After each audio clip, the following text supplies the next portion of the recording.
महत्वपूर्ण भूमिका होती है। हमारी संयोजिका हैं श्रीमती प्रीति श्रीवास्तव जी, जो जनपद जौनपुर से हैं। श्रीमती सुरभि शर्मा, जो जनपद लखनऊ से हैं। श्रीमती सविता सिंह, रायबरेली जनपद से। श्री धीरज सिंह सर, भदोई से। श्री नवीन पुरवार सर, ललितपुर से। श्री रितेश शर्मा सर, सीतापुर से। इन सबका योगदान अति महत्वपूर्ण रहा। मैं आपको बता दूं, ये जो सारे टेक्निकल काम होते हैं, इसमें सबसे महत्वपूर्ण योगदान इस समय कोई निभा रहा है तो श्री रितेश शर्मा सर और श्री नवीन पुरवार सर निभा रहे हैं। जो एजू स्टेप एक्सप्रेस का आपको रोज अच्छा पोस्टर दिखता है, ये इतनी मेहनत करते हैं, कंटेंट्स डालते हैं, ग्राफिक्स डालते हैं, जो निश्चित ही एक आसान काम नहीं है। मैं अपनी वाणी को विराम देने से पहले विलियम आर्थर वर्ल्ड की एक पंक्ति कहना चाहूंगी, जो हम सभी शिक्षकों के लिए बहुत इंपॉर्टेंट है। उन्होंने कहा था, द मीडियोकर टीचर टेल्स, अर्थात एक औसत दर्जे का शिक्षक बनाता है। द गुड टीचर एक्सप्लेन, अर्थात एक अच्छा शिक्षक समझाता है। द सुपीरियर टीचर डिमॉन्स्ट्रेट, अर्थात एक बेहतर शिक्षक करके दर्शाता है। द ग्रेट टीचर इंस्पायर्स, अर्थात एक महान शिक्षक प्रेरित करता है। हमें महान बनना एक अतिशयोक्ति हो जाएगी, लेकिन प्रेरित तो समाज को करना ही है। अगर हम शिक्षक एकजुट हो जाए तो समाज में अच्छी बातें, भ्रष्टाचार दूर हो सकता है। सिर्फ हमें एक होने की जरूरत है, नियत और साफ मन से अपना काम करने की जरूरत है। धन्यवाद। बहुत बहुत धन्यवाद किरण जहरा मैम। बहुत ही बेहतर तरीके से, और मुझे लगता है कि कुछ भी छूटा नहीं, सब कुछ आपने बिल्कुल रखा। और मैं अगर ये कहूँ कि आपने अपनी बात इस तरह से रखी है कि जैसे उसे आप कह सकते हैं ना कि टॉक लेस से मोर, है ना। बातें कम कहिए ज्यादा।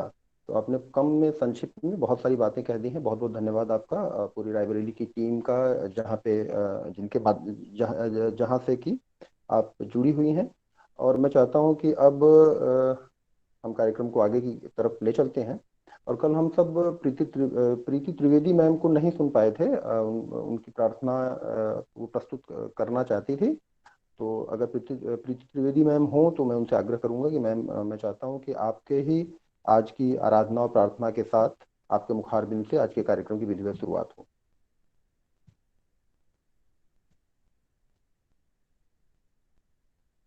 सर धन्यवाद। मैं हूँ, लेकिन मैं खुद नहीं कहना चाह रही थी। मैंने तो अच्छा गाने वाले लोगों से फरमाइश की थी। बिल्कुल ऐसा नहीं कि मैं बिल्कुल। प्रस्तुत करना चाह रही थी। यहाँ बहुत अच्छी स्वर की सारी अध्यापिकाएं मौजूद हैं, तो मैं चाहूंगी कि उन्हीं में से कोई अपना स्वर दे और बिल्कुल तैयारी मैम, करे। बहुत बहुत धन्यवाद। और मैं एक ऐसे ही जैसा जैसा आपने कहा ना कि बेहतर सुर और स्वर, तो ऐसी ही एक शख्सियत से मैं आप सबको रूबरू कराना चाहता हूँ। हम सब हैं भी, उनको जानते भी हैं। और उन्होंने अपने आवाज में बहुत सारे बेसिक के गीतों का संकलन उनके आवाज में है। और बहुत ही वो सुनने के बाद तो फिर कहना ही क्या, हम उसको सुन के ही हम सब इस पे बात कर पाएंगे। तो मैं आवाज देना चाहता हूँ इसके लिए, आज के इस सत्र के शुभारंभ के लिए अपने वाणी से इसको स्वर दें आदरणीय सविता मैम रायबरेली से। अरे सर, मैं शुरू करूं आज? बिल्कुल मैम, अच्छा। आप हमारी कोर टीम के मेंबर भी हैं। और जैसा कि जी प्रीति मैम ने कहा कि कोई ऐसे लोग, तो हमें लगा कि फिर अभी आपसे ही आज शुरू करते हैं। जी जी जी, अच्छा ठीक है, धन्यवाद। माँ वीणा वाणी के चरणों में एक प्रार्थना प्रस्तुत कर रही हूँ मैं, और उसी के साथ इस वर्कशॉप का शुभारंभ भी करती हूँ। हे हंस वाहिनी माँ, इस जग में नव अमृत भर दो।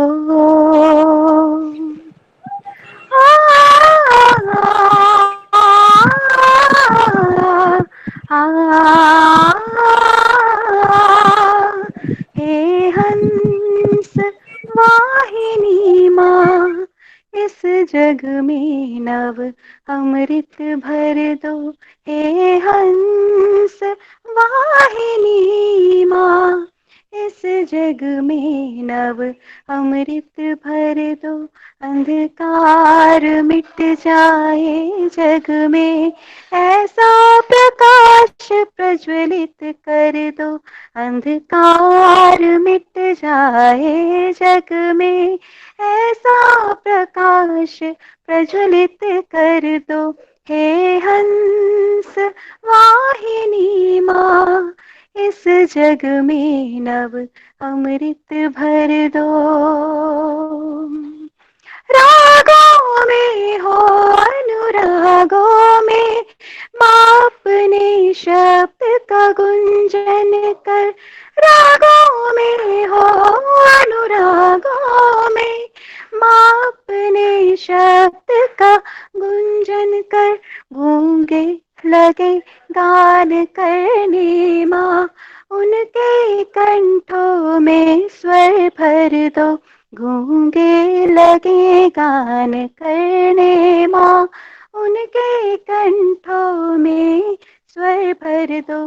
हे हंस वाहिनी माँ, इस जग में नव अमृत भर दो। हे हंस वाहिनी माँ, इस जग में नव अमृत भर दो। धन्यवाद धीरज सर। बिल्कुल, बहुत बढ़िया मैम। मैं चैट बॉक्स में देख पा रहा हूँ सबको बहुत पसंद आ रहा है, और खासकर आपके स्वर के साथ आज के कार्यक्रम की बहुत सुंदर शुरुआत हुई है। किरण जहरा मैम ने अपना प्रतिवेदन प्रस्तुत किया, आपने माँ वीणा वादनी की आराधना दी। अब मैं आप सभी जितने भी साथी हमारे जुड़े हुए हैं, मैं उनके बीच एक से 1.5 मिनट में अपने संक्षिप्त परिचय अपने साथियों का और आज के इस कार्यक्रम के बारे में रखना चाहूँगा। मैं आपसे ये बताना चाहूँगा कि एडुस्टफ, जैसा आप सब जानते हैं, स्वतः स्फूर्त शिक्षकों का समूह है जो कि जिसका उद्देश्य मात्र इतना ही है कि शिक्षकों के बीच कुछ ऐसे कार्य और क्रियाकलापों को आगे बढ़ाया जाए जिनके माध्यम से हमारा स्व विकास हो, जिसे आप कह सकते हैं प्रोफेशनल डेवलपमेंट हो। उसके बारे में बात होने के लिए हम सब यहाँ पे एकत्रित हुए हैं, और इससे पहले भी कई चरण में जून से लेकर अब तक हम सब एकत्रित होते रहे हैं, जिसके क्रम में हर संडे को शाम 5 बजे एडुस्टफ के फेसबुक पेज पे हमारे शिक्षक साथी लाइव होते हैं अपने नए काम के साथ, अपने प्रेरक कार्यों के साथ, जिनसे हम सब सीख पाते हैं। और प्रतिदिन एक पोस्टर आप सबके बीच सर्कुलेट किया जाता है, जिसे हम अपने बच्चों के साथ जिसे हमें शेयर करना रहता है, सर्कुलेट करना रहता है। और हर संडे एक बाल कहानी स्पेशल पोस्टर आप सबके साथ शेयर किया जा रहा है। और ये सारे पोस्टर्स हमारे शिक्षक साथियों के द्वारा ही, विभिन्न जनपद के शिक्षक साथी जो है उन्हीं के द्वारा बनाया जाता है। MCQs यानी मल्टीपल चॉइस क्वेश्चंस पे भी काम चल रहा है विभिन्न विषयों और पाठ और कक्षा के अनुरूप। साथ ही साथ ये पूरी कवायद सिर्फ इस बात पे प्रेरित है, इस बात को लेके लक्षित है कि जो कुछ भी हम कर पा रहे हैं, जो कुछ भी हम करेंगे, जो कुछ भी आप तक हम पहुंचा पा रहे हैं, उसका लाभ आपको और आपके बच्चों को मिले, कक्षा का वातावरण बदले, यही इसका बहुत बड़ा उद्देश्य है। और इसी उद्देश्य को लेके मैं आगे ये कहना चाहता हूँ कि शिक्षण योजना उसमें एक बहुत महत्वपूर्ण कड़ी है। शिक्षण योजना निर्धारित करती है कि आज आपकी कक्षा कैसी होने वाली है। आपकी टीचिंग प्लान ये तय करती है कि आप अपने विषय को, अपने पाठ को, अपने प्रकरण को किस तरह से बच्चों के सामने ले जाने वाले हैं जिससे उनको मजा आने वाला है और आप अपने उद्देश्य में सफल होने वाले हैं। तो अब इस काम को आगे बढ़ाने के लिए मैं आमंत्रित करना चाहूँगा सुरभि मैम को कि वो कृपया आए और आज के इस कार्यक्रम की शुरुआत के लिए हमारे एक्सपर्ट साथियों को आवाज दें। सुरभि मैम।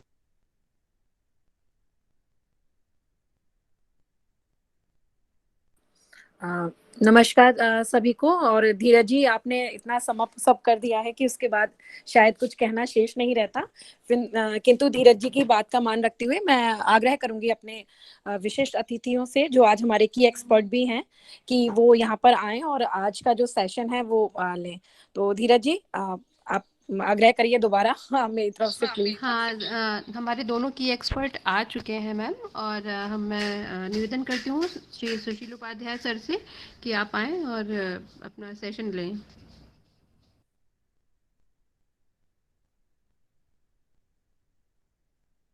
सुशील उपाध्याय सर, आपको आवाज़ जा रही है मेरी?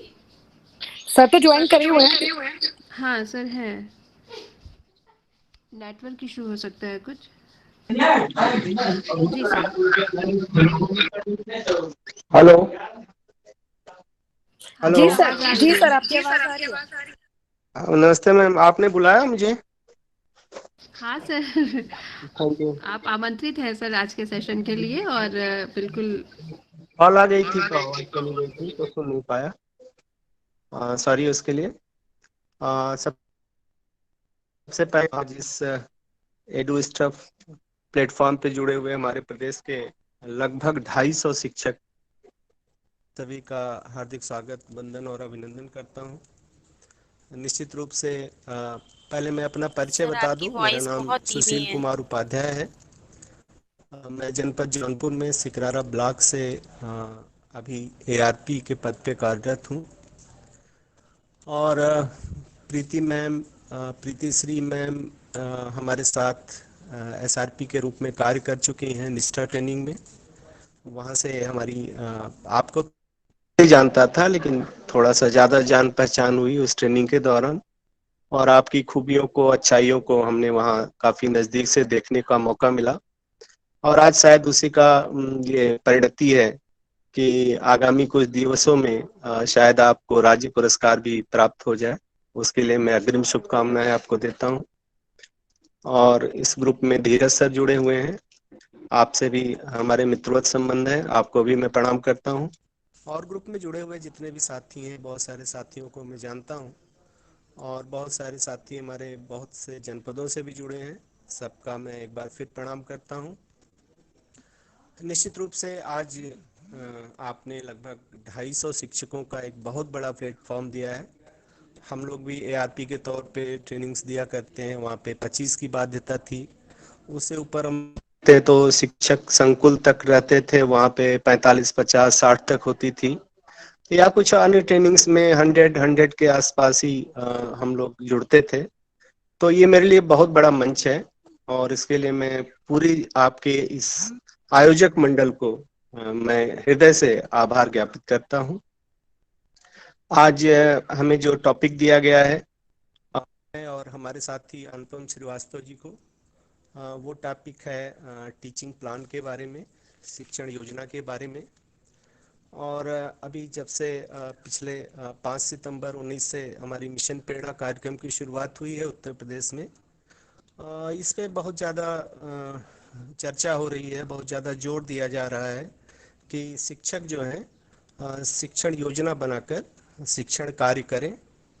और इस लोग पाठ्य योजना बनाया करते थे, और जहाँ तक मुझे याद है कि इस ग्रुप में बहुत सारे आदरणीय शिक्षक पाठ्य योजना का राज्य स्तरीय पुरस्कार भी जीत चुके हैं।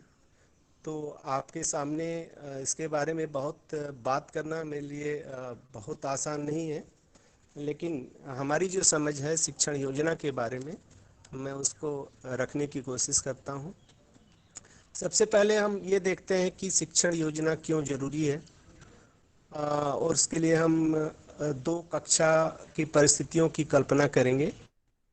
और एक कक्षा ऐसी होती है कि जिसमें शिक्षक बिना किसी तैयारी के और बिना किसी योजना के कक्षा में जाते हैं। ऐसी कक्षा में देखने को मिलता है कि शिक्षक प्रवेश करते हैं कक्षा में और कहते हैं, भाई बच्चों क्या हो रहा है, किताबें खोलो। फिर ये वाली किताब नहीं, ये दूसरी वाली किताब निकालो। अच्छा क्या पढ़ोगे इसमें से, आज क्या पढ़ाया जाए? अच्छा ठीक है, पाठ 3 खोल लो। अरे अच्छा सुनो सुनो, पाठ 3 नहीं, पाठ 6 भैया आज पढ़ेंगे, हम लोग पाठ 6 पढ़ेंगे। ऐसा करो आप लोग पाठ 6 का तीसरा सवाल लगाओ। तो कुछ इस तरह का क्रिया हमारे क्लास में कभी कभी देखने को मिलती है, और आप अपने अनुभव से इसको अगर जोड़ेंगे तो आपको लगेगा कि ऐसी स्थिति में क्या होगा कि कुछ बच्चे किताब खोलते हैं, कुछ बच्चे नहीं खोलते हैं, कुछ को किताब मिल ही नहीं रही होती है, वो ढूंढ रहे होते हैं, और बच्चे कंफ्यूज होते हैं, परेशान होते हैं, लेकिन वो नाटकीय ढंग से शांत रहते हैं, कोई प्रतिक्रिया वहाँ पे नहीं करते हैं, लेकिन आपस में उनकी फुसफुसाहट जारी रहती है और उनमें बहुत बेचैनी झलकती रहती है। और अंत में ये होता है कि इसी तरह से कुछ सवाल करेंगे, कुछ नहीं करेंगे नहीं, और अंत में ये नहीं पता कि कक्षा का समय पूरा हो जाता है और बच्चों ने कुछ सीखा कि नहीं सीखा, इसके बारे में शिक्षक को कोई जानकारी हो पाती है।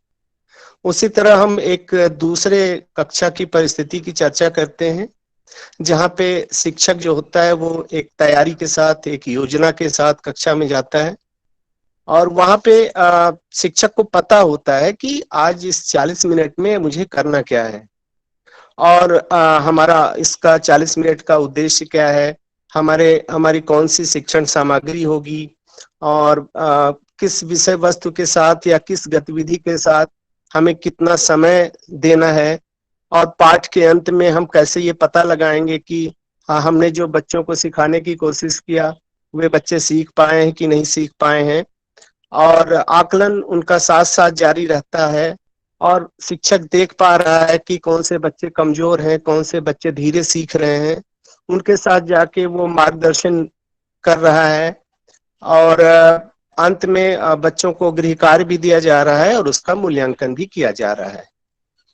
तो इस तरह की कक्ष में जो बच्चों की प्रतिक्रिया होगी, वहां पे शुरू में ही बच्चों को रोचक प्रस्तावना जब शिक्षक प्रस्तुत करता है तो उसे एक अंदाजा हो जाता है, उसके मन में एक कौतूहल भी हो जाता है कि आज हमें क्या सीखना है और बच्चों की बहुत सारी जिज्ञासा उसमें जुड़ जाती है, उन्हें आनंद आने लगता है और जो सीखना सिखाना होता है वो एक योजनाबद्ध होता है और इसमें आप देख पाते हैं कि बच्चे समूह में काम कर रहे हैं, बच्चे पीयर के रूप में सीख रहे हैं, एक दूसरे के बच्चे सक्रिय रूप से उसमें प्रतिभाग कर रहे हैं। कक्षा में बहुत रोचकता बनी हुई है, बच्चे बोर्ड पर, वर्कबुक पे, कॉपियों पर, किताबों पर काफी सारा काम कर रहे हैं और बच्चों को देख के भी लगता है कि बच्चे बड़े व्यस्त हैं और उन्हें बड़ा मजा आ रहा है, सब कुछ बहुत व्यवस्थित तरीके से चल रहा है। तो इन दोनों परिस्थितियों में पूरा अंतर जो है वो है शिक्षण योजना का। शिक्षण योजना का मतलब ये होता है कि शिक्षण योजना हमारे कक्षा में जो सीखने सिखाने की प्रक्रिया होती है उसमें एक मार्गदर्शक का काम करती है कि हमें कक्षा शिक्षण के दौरान कितना किन किन गतिविधियों पे कितना समय देना है, उसका क्रम क्या है और किन किन चीजों पर हमें विशेष ध्यान देने की जरूरत है। जैसे बच्चों का पूर्व ज्ञान कितना है और बच्चों को हमें क्या सिखाना है, इसके बारे में भी एक विवरण होता है इसमें हमारे शिक्षण योजना में। और कौन सी हम गतिविधियां आज चुनेंगे, आज हम आईसीटी का प्रयोग करेंगे कि आज हम खेल का प्रयोग करेंगे कि आज हम और किसी और टीएलएम का प्रयोग करेंगे, हमारा आकलन का तरीका क्या होगा, फीडबैक कैसे मिलेगा, पुनर्बलन कैसे देंगे और आज जो बच्चे नहीं सीख पाए हैं इनके लिए हम आगे की योजना कैसे बना सकते हैं। तो इसका एक विवरण होता है शिक्षण योजना के अंतर्गत और यह शिक्षण योजना अब मिशन प्रेरणा के तहत अनिवार्य कर दी गई है। आइए देखते हैं कि शिक्षण योजना के प्रमुख बिंदु कौन कौन से हैं। हमारे साथी अनुपम श्रीवास्तव जी जुड़े हैं। हमें लगता है मेरी स्क्रीन आपकी स्क्रीन शेयर नहीं हो रही है, तो अनुपम जी अगर स्क्रीन शेयर करेंगे तो थोड़ा अच्छा लगेगा। एनीवे जी सर, मैं कर रहा हूँ। Thank you sir. शिक्षण योजना के कौन कौन से प्रमुख बिंदु होते हैं, वो जो हमारे लिए बहुत मददगार होते हैं, उसमें जो सबसे महत्वपूर्ण बिंदु होता है वह होता है चयनित लर्निंग आउटकम। अभी हमारे दूसरे साथी हैं जो अभी शिक्षण योजना पे आपको भी बात करना है, आगे वो बताएंगे कि आखिर में पाठ योजना और शिक्षण योजना में अंतर क्या है और क्या चीजें पाठ योजना में हुआ करती थी और कौन कौन सी चीजें शिक्षण योजना में होती हैं, इस पे बात करेंगे। लेकिन शिक्षण योजना की जो आत्मा है, जिसके इर्द गिर्द हमारी पूरी योजना घूमती रहती है, वह है चयनित लर्निंग आउटकम। चयनित लर्निंग आउटकम के बारे में आपने बहुत सारी बातें की हुई होंगी और आपका सभी का एक स्पष्ट नजरिया बन गया होगा।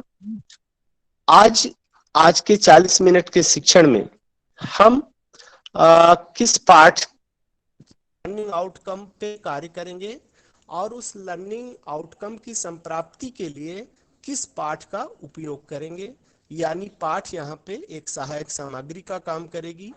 लर्निंग आउटकम हमारा मुख्य बिंदु होगा, फोकस होगा। और उस जो लर्निंग आउटकम हम चयन करेंगे, निश्चित रूप से उसके बारे में बच्चों के वर्तमान अधिगम स्तर को भी पता करेंगे और उस लर्निंग आउट संबंधित बच्चों के पूर्व ज्ञान की भी जानकारी लेंगे। तो ये मुख्य इसका बिंदु है कि चयनित लर्निंग आउटकम और लर्निंग आउटकम के आधार पर उपयुक्त गतिविधियों व सामग्री का चयन करना। कि आज हमने जो भी लर्निंग आउटकम चयनित किया है, जैसे मैंने एक लर्निंग आउटकम चयनित कर लिया कि आज मुझे कक्षा 2 में बच्चों के साथ मौखिक भाषा विकास पे काम करना है। यानी हमारा जो आज का चयनित लर्निंग आउटकम है कि बच्चे अपने परिवेश के बारे में, घर के पालतू जानवरों के बारे में, रास्ते में देखे गए जानवरों के बारे में बातचीत कर पा रहे हैं। ये हमारा एक चयनित लर्निंग आउटकम है आज के लिए। और इसके लिए हम कौन कौन सी गतिविधियां कर सकते हैं और कौन कौन सी सामग्री का उपयोग हम कर सकते हैं। तो हो सकता है इसके लिए हमें एक पोस्टर बनाना पड़ जाए जिसमें उसके परिवेश में रहने वाले बहुत सारे जंतु उसमें छपे हों और उनके नाम भी लिखे हों, या फिर हम ICT का प्रयोग करके भी यहाँ पे उसका भी उपयोग कर सकते हैं। हमारे पास प्रोजेक्टर है तो हम तरह तरह के जानवरों को वहां पे दिखा भी सकते हैं। तो इस तरह से हम उपयुक्त शिक्षण अधिगम सामग्रियों या TLM आदि का यहाँ पे प्रयोग करते हैं। क्या करने वाले हैं उसके बारे में हम लिखते हैं। तीसरा जो इसका प्रमुख बिंदु होता है, शिक्षण योजना के विभिन्न चरणों एवं उन पर दिए जाने वाले समय का निर्धारण। जब एक शिक्षक शिक्षण योजना बनाता है तो शिक्षण योजना के विभिन्न चरण होते हैं कि जैसे प्रस्तावना होती है, रोचक प्रस्तावना, जिससे बच्चों का जुड़ाव हो जाए, बच्चों के अंदर एक मन में कल्पना हो जाए, एक अनुमान लगाने का अवसर आप दे रहे हैं। तो वो प्रस्तावना पे कितना समय हम देंगे और इस लर्निंग आउटकम को की संप्राप्ति के लिए हम जो गतिविधियां कराएंगे, चाहे वो समूह का कार्य हो, चाहे जोड़ी बनाने का कार्य हो, चाहे लेखन का कार्य हो, चाहे व्यक्तिगत कार्य हो, चाहे प्रयोग का कार्य हो, तो इसके लिए हम कितना समय दे रहे हैं। और लास्ट में बच्चों के सीख का आकलन करने के लिए, कक्षा कार्य के लिए और गृह कार्य के लिए हम कितना समय दे रहे हैं। तो अगर मिनट के पीरियड में हम व्यवस्थित रूप से विभिन्न चरणों पर दिए जाने वाले समय का निर्धारण नहीं करेंगे तो निश्चित रूप से हमारी शिक्षण योजना एकांगी हो जाएगी और उतनी प्रभावशाली नहीं हो पाएगी। हाँ, थोड़ी बहुत फ्लेक्सिबिलिटी हमेशा रहनी चाहिए और वो रहती है कि हम प्रस्तावना पे कभी 5 मिनट भी दे सकते हैं, कभी 3 मिनट भी दे सकते हैं और कभी हमारा 7 मिनट का भी समय लग सकता है। इसके अलावा जो प्रमुख बिंदु है वो शिक्षण योजना में सभी स्तर के बच्चों की सहभागिता को सुनिश्चित करना। ये समावेशी शिक्षा की बात की गई है कि हमारे कक्ष में हमारे पास विभिन्न स्तरों के बच्चे होंगे, विभिन्न उसमें दिव्यांग बच्चे भी होंगे, उसमें बहुत शाई नेचर के भी बच्चे होंगे और उसमें बहुत ज्यादा बोलने वाले, त्वरित उत्तर देने वाले और ज्यादा अच्छे बच्चे भी होंगे। तो सभी बच्चों के लिए हमें अपने शिक्षण योजना में उनका ध्यान रखना है, उनके लिए हमें उनकी मदद करनी है। और अगला जो प्रमुख बिंदु होता है, बच्चों की प्रगति का सतत आकलन तथा आवश्यकता अनुसार शिक्षण योजना में परिवर्तन करना। ये बहुत ही महत्वपूर्ण बिंदु होता है। आप वास्तव में ध्यान देंगे तो ये जो हमारा प्रेरणा लक्ष्य है, प्रेरणा लक्ष्य जैसे कि आपको याद हो भाषा का प्रेरणा लक्ष्य है कि बच्चे निर्धारित सूची में से 5 शब्द सही से पहचान लें। तो आप अपने विद्यालय का अनुभव अगर करें तो आपको लगेगा कि आपके विद्यालय में मिशन प्रेरणा के आने के पहले ही 70 से 80% तक बच्चे सत्र के अंत तक इस लक्ष्य को हासिल कर लिया करते थे। केवल 20 या 30% बच्चे ही ऐसे होते हैं जिनके लिए हमें इस पे कार्य करना होगा, तभी हमारा प्रेरणा लक्ष्य हासिल हो पाएगा। और वो काम किसी न किसी कारण से ज्यादातर शिक्षक नहीं कर पाते थे। वे ये देख नहीं पाते थे कि कौन से बच्चे आज एक हफ्ते से जो हम जिन दक्षता पे काम कर रहे हैं वे बच्चे सीख गए हैं कि नहीं सीख गए हैं। तो ये हम बच्चों के सतत आकलन के द्वारा ही हम जान पाएंगे, शिक्षण करने के दौरान ही हम जान पाएंगे कि बच्चे इस दक्षता को हासिल कर लिए हैं कि नहीं किए हैं। और मिशन प्रेरणा में एक बहुत ही अच्छी बात है कि यहाँ पे प्रेरणा तालिका आपको दी जा रही है। तो प्रेरणा तालिका के माध्यम से भी एक शिक्षक, एक अभिभावक करता बड़े आसानी से ये देख पाएगा कि किन बच्चों ने दक्षता को हासिल कर लिया है कि नहीं कर लिया है। और अंतिम जो बिंदु है, सबसे ध्यान देने वाली बिंदु है, वह है शिक्षण की रोचकता। निश्चित रूप से हमें शिक्षण में उस प्रकार की गतिविधियों का चयन करना चाहिए जो बच्चों के स्तर के अनुरूप हो, रुचि के अनुरूप हो, आनंददायी हो। और निश्चित रूप से बच्चों का या हमारा ही या किसी का भी अगर रुचि जिस क्षेत्र में बढ़ जाती है तो वहां लर्निंग अपने आप तेज हो जाती है। तो ये कुछ बिंदु हैं, इन बिंदुओं को हमें ध्यान देकर शिक्षण योजना का निर्माण करना है। आइए एक प्रारूप पे चर्चा कर लेते हैं। शिक्षण योजना का प्रारूप किस तरह से है। स्लाइड पे अभी अनुपम जी लाएंगे, शायद आ गई है। Thank you sir. जैसा कि मैंने पहले कहा था कि इसमें इसका जो पहला बिंदु होता है वो होता है चयनित लर्निंग आउटकम।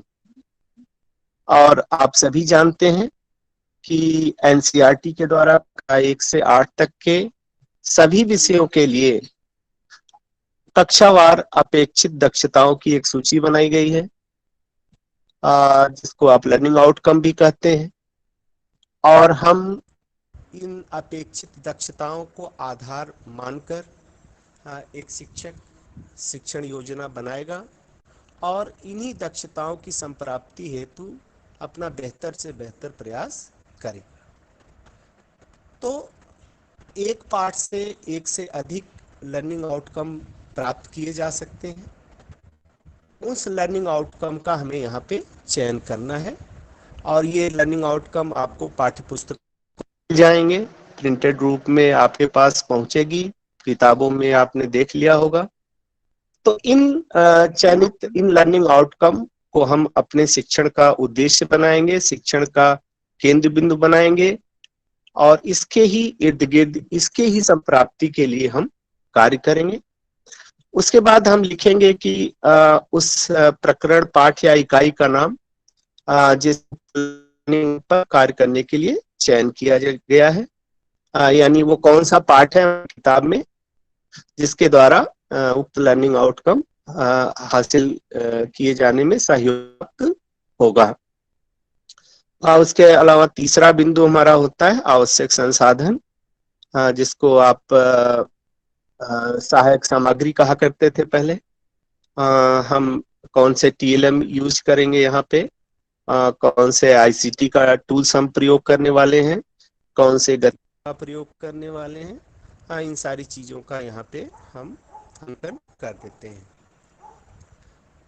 इसके अलावा आगे बढ़ते हैं, अब आ जाते हैं शिक्षण अधिगम प्रक्रियाएं या गतिविधियां।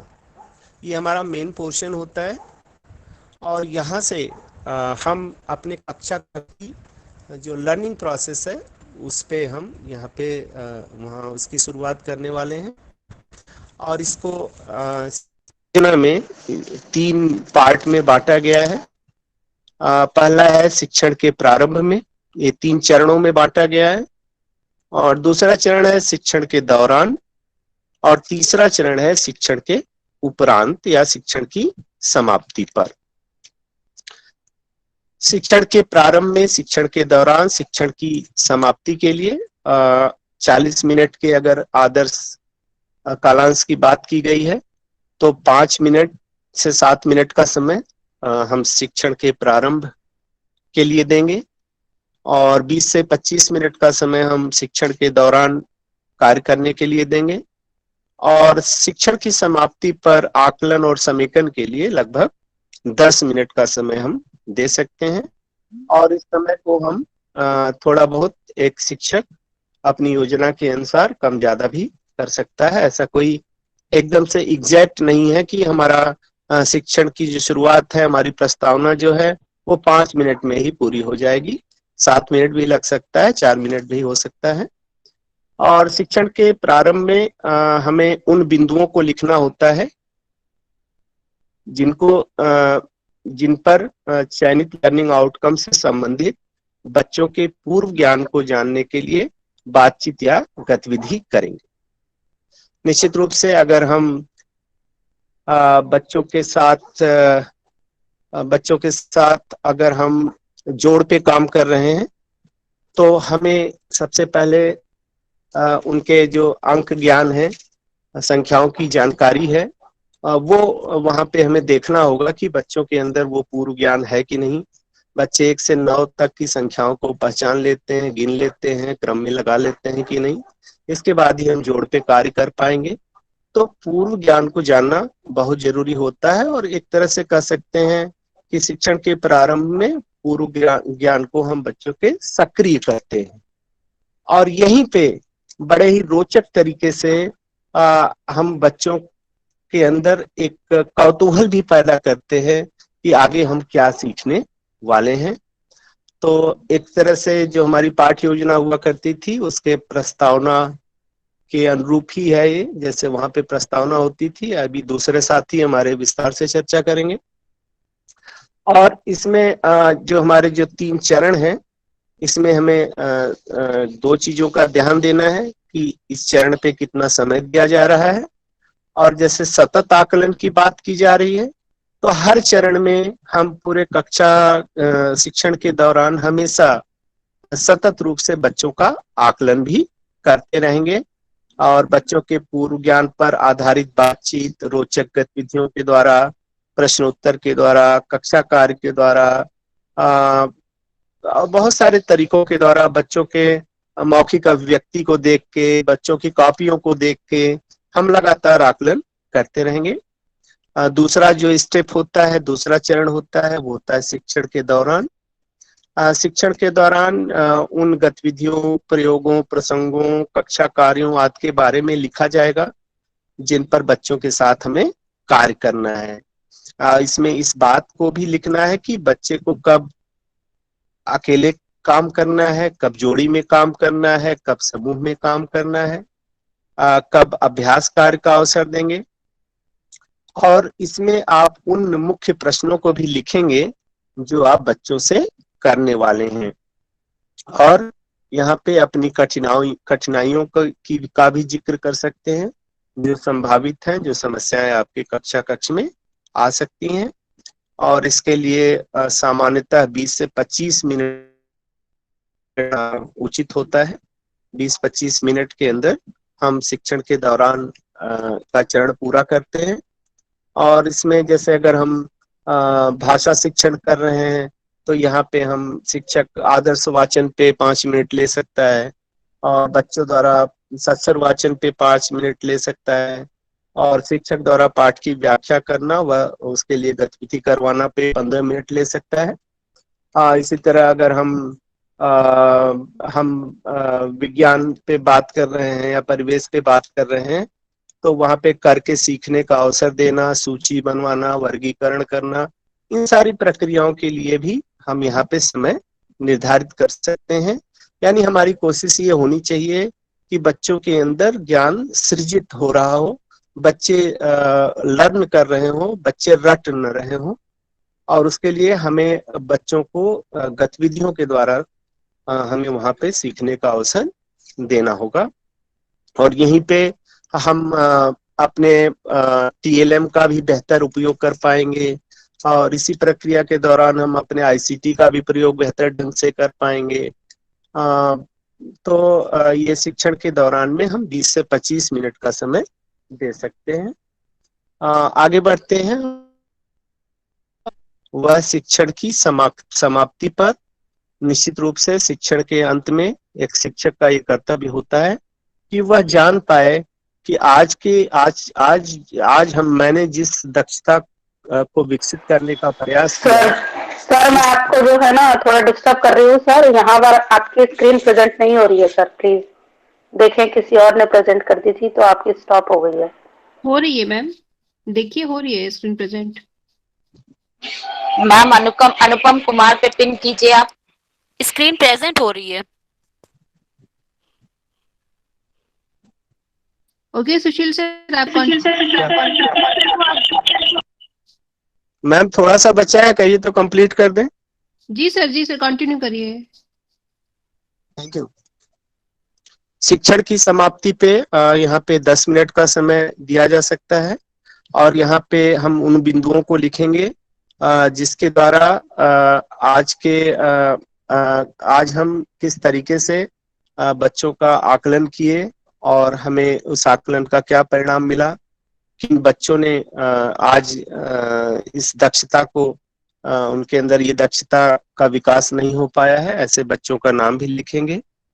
और इसके बाद असाइनमेंट देते हैं, गृह कार्य देते हैं बच्चों को और अंत में शिक्षण योजना पर शिक्षक का यहाँ पे ध्यान देने की बात है कि ये हम पूर्व में नहीं आकलन कर सकते। ये जो छठा बिंदु है, शिक्षण करने के उपरांत एक शिक्षक खुद ही अपना आकलन करेगा कि आज के शिक्षण में उसे कितने सफलता मिली है या फिर उसे और क्या सुधार करने की जरूरत है, क्या बदलाव करने की जरूरत है, उस पे वह अपने बारे में खुद टिप्पणी लिखेंगे। तो इस तरह से हमने एक छोटी सी समझ बनाने का प्रयास किया है और आप क्या समय देखते हुए मुझे लगता है कि हमने काम भर का समय ले लिया है। आगे आप एक्सटेंड करने को कहेंगी तो बहुत सारी बातें हैं, कर सकते हैं, लेकिन मैं खुद चाहता हूं कि हमारे दूसरे साथी अनुपम श्रीवास्तव जी आए और आगे इसको बढ़ाने का कष्ट करें।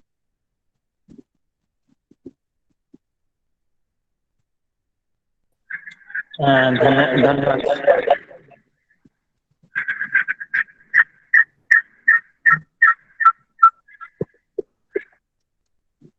अभी बहुत सारी चीजें यहाँ पे आप लोग बताएं, मैं प्रीति मैम बताएं, अभी कंटिन्यू करूं कि अनुपम सर को दूं, क्योंकि मुझे आइडिया नहीं है कि कितना समय हुआ है। कंटिन्यू करिए सर, बहुत अच्छा बोल रहे हैं।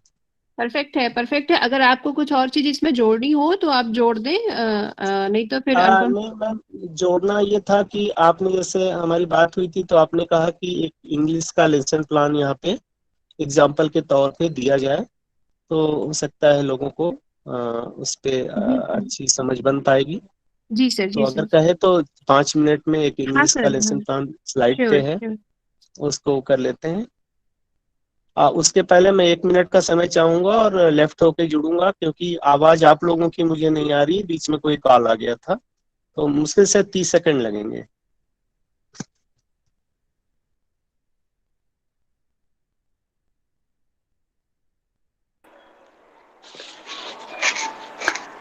प्रीति मैम, मैं ये कहना चाहती हूँ कि जैसे हम लोग जो ये लेसन प्लान बनाएंगे इसकी अवधि भी 30 मिनट्स की होगी, उसके बाद हमारा जो है कालांश जो है वो सारे लगेंगे, तो हमें जो अपना असेसमेंट और प्लस जो हम बच्चों का करेक्शन कार्य करेंगे उसके लिए हमें यदि रोज एक पीरियड मिलेगा या फिर जो है हम अपने घर कॉपी लेके जाएंगे और फिर वहां पर चेक करेंगे कॉपी, प्लीज बता पाएंगी? हाँ मैम, इसमें एसआरजी और एआरपी जुड़े हुए हैं, वो आपको पूरी डिटेल देंगे, आप थोड़ा पेशेंस बनाए रखें और क्वेश्चंस चैट बॉक्स में लिखें। अनुपम सर मैं करूं स्क्रीन शेयर? आप सिर्फ इंग्लिश का एक टीचिंग प्लान वहां पे शो कर दें।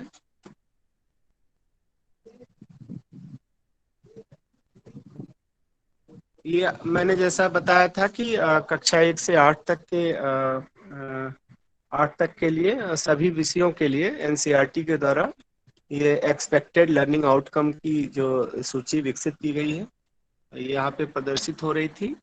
आइए हम एक क्लास 6 का लेसन है इंग्लिश का, और इस पे थोड़ा सा देखते हैं कि किस तरह से प्रोसेस फॉलो किया गया है। सबसे पहले यहाँ पे आप देख पाएंगे कि जैसा कि देख रहे हैं कि ये जूनियर हाई स्कूल की टीचिंग प्लान है। यहाँ पे टाइम 40 मिनट से 60 मिनट कर दिया गया है। कल एक बात आई थी बनारस की, किसी मैम ने इस बात का जिक्र किया था कि सर 40 मिनट में ये संभव हो पाएगा कि नहीं हो पाएगा।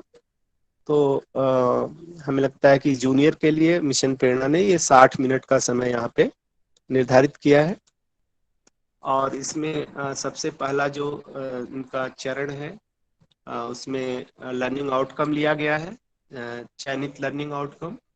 और चयनित लर्निंग आउटकम में है कि childrens are able to read and understand the story and answer the questions based on the test.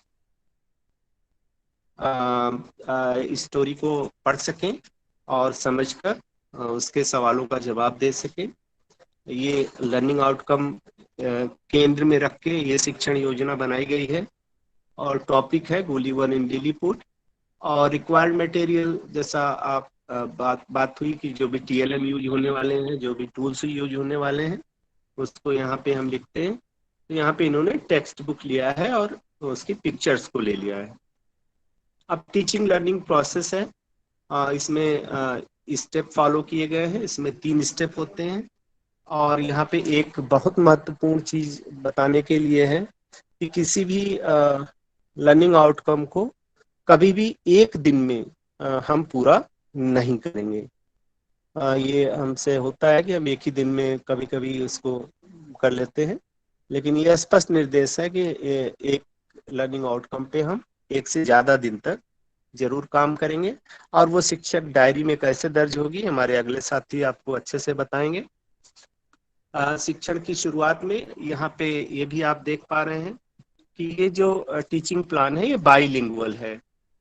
ऐसा नहीं है कि सिर्फ इंग्लिश में ही सब कुछ लिखा हुआ है, क्योंकि धरातली वास्तविकता ये है कि हमारे बहुत सारे टीचर बहुत अच्छे तरह से इंग्लिश नहीं बोल पाते, रीड कर पाते।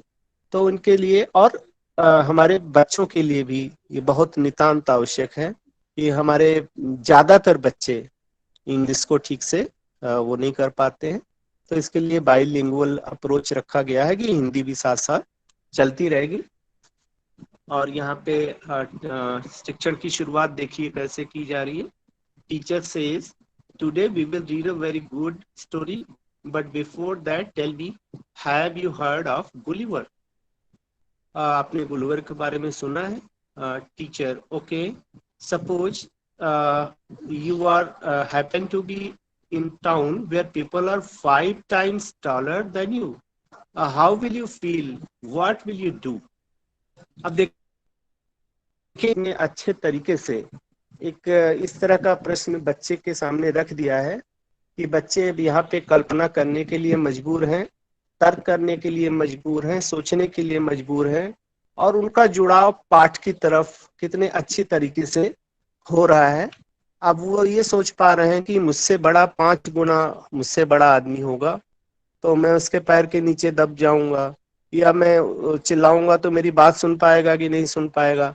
तो इस तरह का पूरा अवसर यहाँ पे प्रस्तावना में दी गई है, शिक्षण की शुरुआत में दी गई है।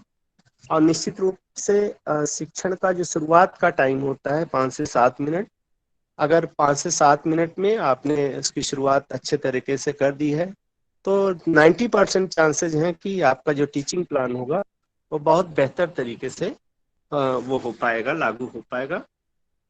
यहाँ पे फिर हम आगे बढ़ते हैं। यहाँ पे बच्चों को सोचने के लिए पर्याप्त समय देते हैं। और यहाँ पे 5 मिनट का समय हमने दिया है। अब 5 मिनट में हो सकता है कोई बच्चा कोई रिस्पांस ना करे, तो हम यहाँ पे 2 मिनट 3 मिनट का समय और बच्चे के लिए दे सकते हैं। तो एकदम से परफेक्ट मिनट में ही हमें ये खत्म कर देना है। 6 मिनट भी हो सकता है, 7 मिनट भी हो सकता है। उसके आगे जब हम बढ़ते हैं तो यहाँ पे teacher, so today we will know about traveller name Gulliver and his exciting journey stories. जैसे उद्देश्य कथन होता था, वैसे यहाँ पे शिक्षक ने उद्देश्य कथन के रूप में अपनी बात रख दिया कि आज हम गुलिवर के बारे में एक कहानी सुनेंगे। In the mid of the period, अब आ गए हम शिक्षण के दौरान। यहाँ पे teacher will tell the story of Gulliver in Lilliput in Hindi with proper accent and body language during the story. Teacher will ask some questions in between to ensure interest and understanding of students। यहाँ पे देखिए बच्चे का सतत रूप से आकलन हो रहा है और शिक्षक इस कहानी को पहले हिंदी में सुनाता है, हाव भाव के साथ, उतार चढ़ाव के साथ, और बीच बीच में उससे प्रश्न भी पूछता रहता है। Teacher, this story is given in our book also, let's read it. अब यहाँ पे पठन की बात आ रही है। Teacher will read aloud the first page of the story. यहाँ पे आदर्श वाचन की बात आ गई कि शिक्षक बड़े तेज आवाज के साथ स्टोरी का पहला पेज पढ़ के सुना रहा है। ऐसा नहीं है कि एक ही पीरियड में आप पूरी स्टोरी सुना दे रहे हैं, आप पहला पेज पढ़ के सुना रहे हैं and explain it to the students, और इसकी व्याख्या भी कर रहे हैं। In between he will write difficult words and its meaning on the board also. यहाँ पे वोकाबुलरी पे भी काम हो रहा है कि हम जो उस पेज में कठिन शब्द आए हैं उसको ब्लैक बोर्ड पे लिखा जा रहा है और उसकी मीनिंग बच्चों को बताई जा रही है। और एंड ऑफ द टीचिंग के लास्ट में क्या हो रहा है? Teacher will ask the children to copy the difficult words and meaning from the board. तो ये हो गया बच्चों का गृह कार्य हो गया एक तरह से। तो इस तरह से आपने देखा कि इंग्लिश की एक शिक्षण योजना में कितने सही तरीके से समय का विभाजन करते हुए शिक्षक ने तीन या चार चीजों पे विशेष ध्यान दिया है कि उसका लर्निंग आउटकम क्या है, उसमें कौन से मटेरियल यूज होने वाले हैं, कौन सा तरीका यूज होने वाला है, कौन सी गतिविधि यूज होने वाली है, और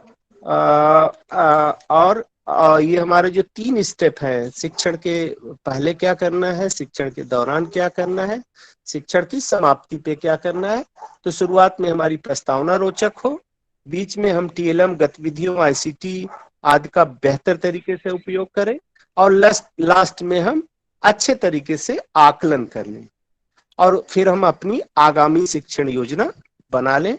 तो ये बहुत ज्यादा इसमें स्टेप नहीं है, बहुत ज्यादा हेडिंग्स नहीं है, बड़े आसानी से ये काम किया जा सकता है। आप सभी को बहुत बहुत आभार। आप लोगों ने बहुत ही धैर्यपूर्वक मेरी बात को सुना, और इससे संबंधित जो भी सवाल आएंगे, शायद अभी प्रश्न का एक प्रहर होगा लास्ट में, उस पर हम लोग बात करेंगे। और मैं over to Preeti ma'am, thank you. Thank you so much sir. कुछ सवाल हैं शिक्षकों के, तो जो कि मैं चाहूंगी जब तक अनुपम सर अपना सेशन लेंगे तब तक आप ये सवाल चैट बॉक्स में चेक कर लीजिएगा, और वो लास्ट में उनकी क्वेरी हो जाएगी। और आप अपना माइक म्यूट करें प्लीज, और जो भी किसी के सवाल है वो प्लीज चैट बॉक्स में ही पहले लिखें। थोड़ा सेल्फ डिसिप्लिन बहुत जरूरी होता है किसी भी समूह में इस तरह से। अनुपम सर प्लीज आप आइए, आपका स्वागत है, और अपना सेशन आप लें। अनुपम सर शुरू करें, उसके पहले मैं एक बात सभी साथियों से कहना चाहूंगा कि ये आपको यहाँ पे ऑनलाइन प्लेटफॉर्म पे तैरना सिखाया जा रहा है कि कैसे तैरें, हाथ कैसे रखें, पैर कैसे रखें, लेकिन एक्चुअल में तैरना तो पानी के संपर्क में आने से ही होगा।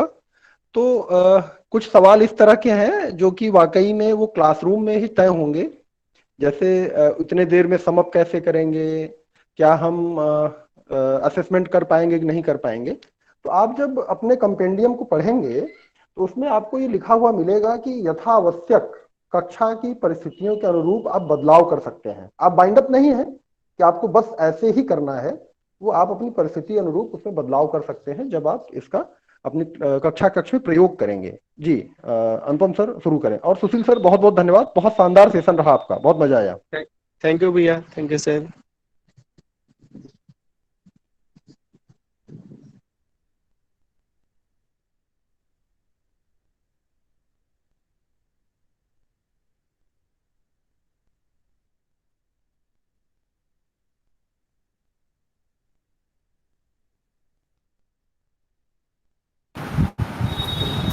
धन्यवाद सर। मैं अनुपम कुमार,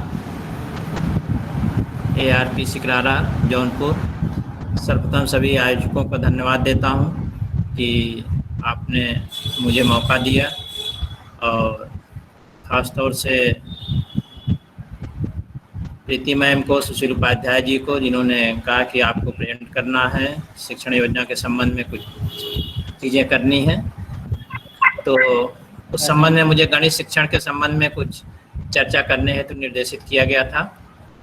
तो इस संबंध में मैं आप लोगों के बीच में बात रखने के लिए आया हूँ। जहाँ तक शिक्षण योजना के संबंध में बात है, सर ने बहुत विस्तृत रूप से बता दिया है कि शिक्षण योजना हम सभी शिक्षकों का शिक्षण अवधि में किए जा रही सारी गतिविधियां, जो भी क्रियाकलाप हैं, जो हम आकलन करते हैं, जो हम फीडबैक बच्चों का लेते हैं, और जो हम उनको पुनर्बलन देते हैं, और आगे की योजना का क्रमबद्ध और संक्षिप्त एक विवरण होता है ये शिक्षण योजना। थोड़ी सी इस पे चर्चा करने की आवश्यकता ये है कि इसके पहले हम लोग पाठ योजना बनाते थे। क्या अंतर है शिक्षण योजना और पाठ योजना में? प्रायः हमसे अध्यापकगण इस पे चर्चा करना का प्रयास करते हैं कि आप सर इस पे चर्चा करिए कि क्या शिक्षण योजना और पाठ योजना में क्या अंतर है, क्यों हम पाठ योजना से शिक्षण योजना में गए।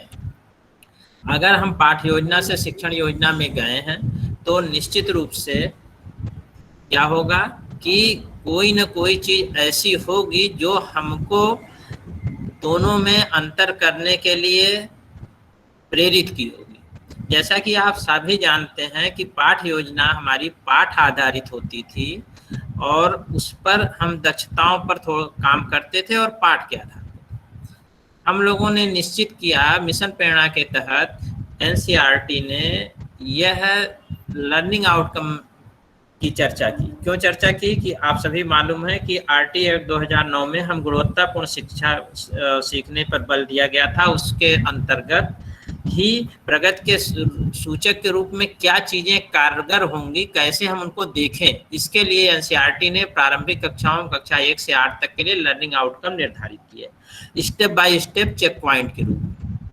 वही लर्निंग आउटकम हमारे कक्षा 1 से 3 तक 14 और आगे की कक्षाओं में 16 लर्निंग आउटकम निर्धारित है।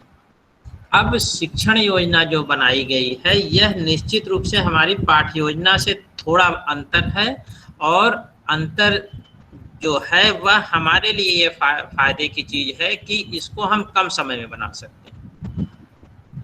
क्यों? देखिए, हम पाठ योजना लगभग 12 बिंदुओं पे बनाते थे। आप सभी अच्छी तरह से जानते हैं। सामान्य उद्देश्य से हम शुरू करते थे।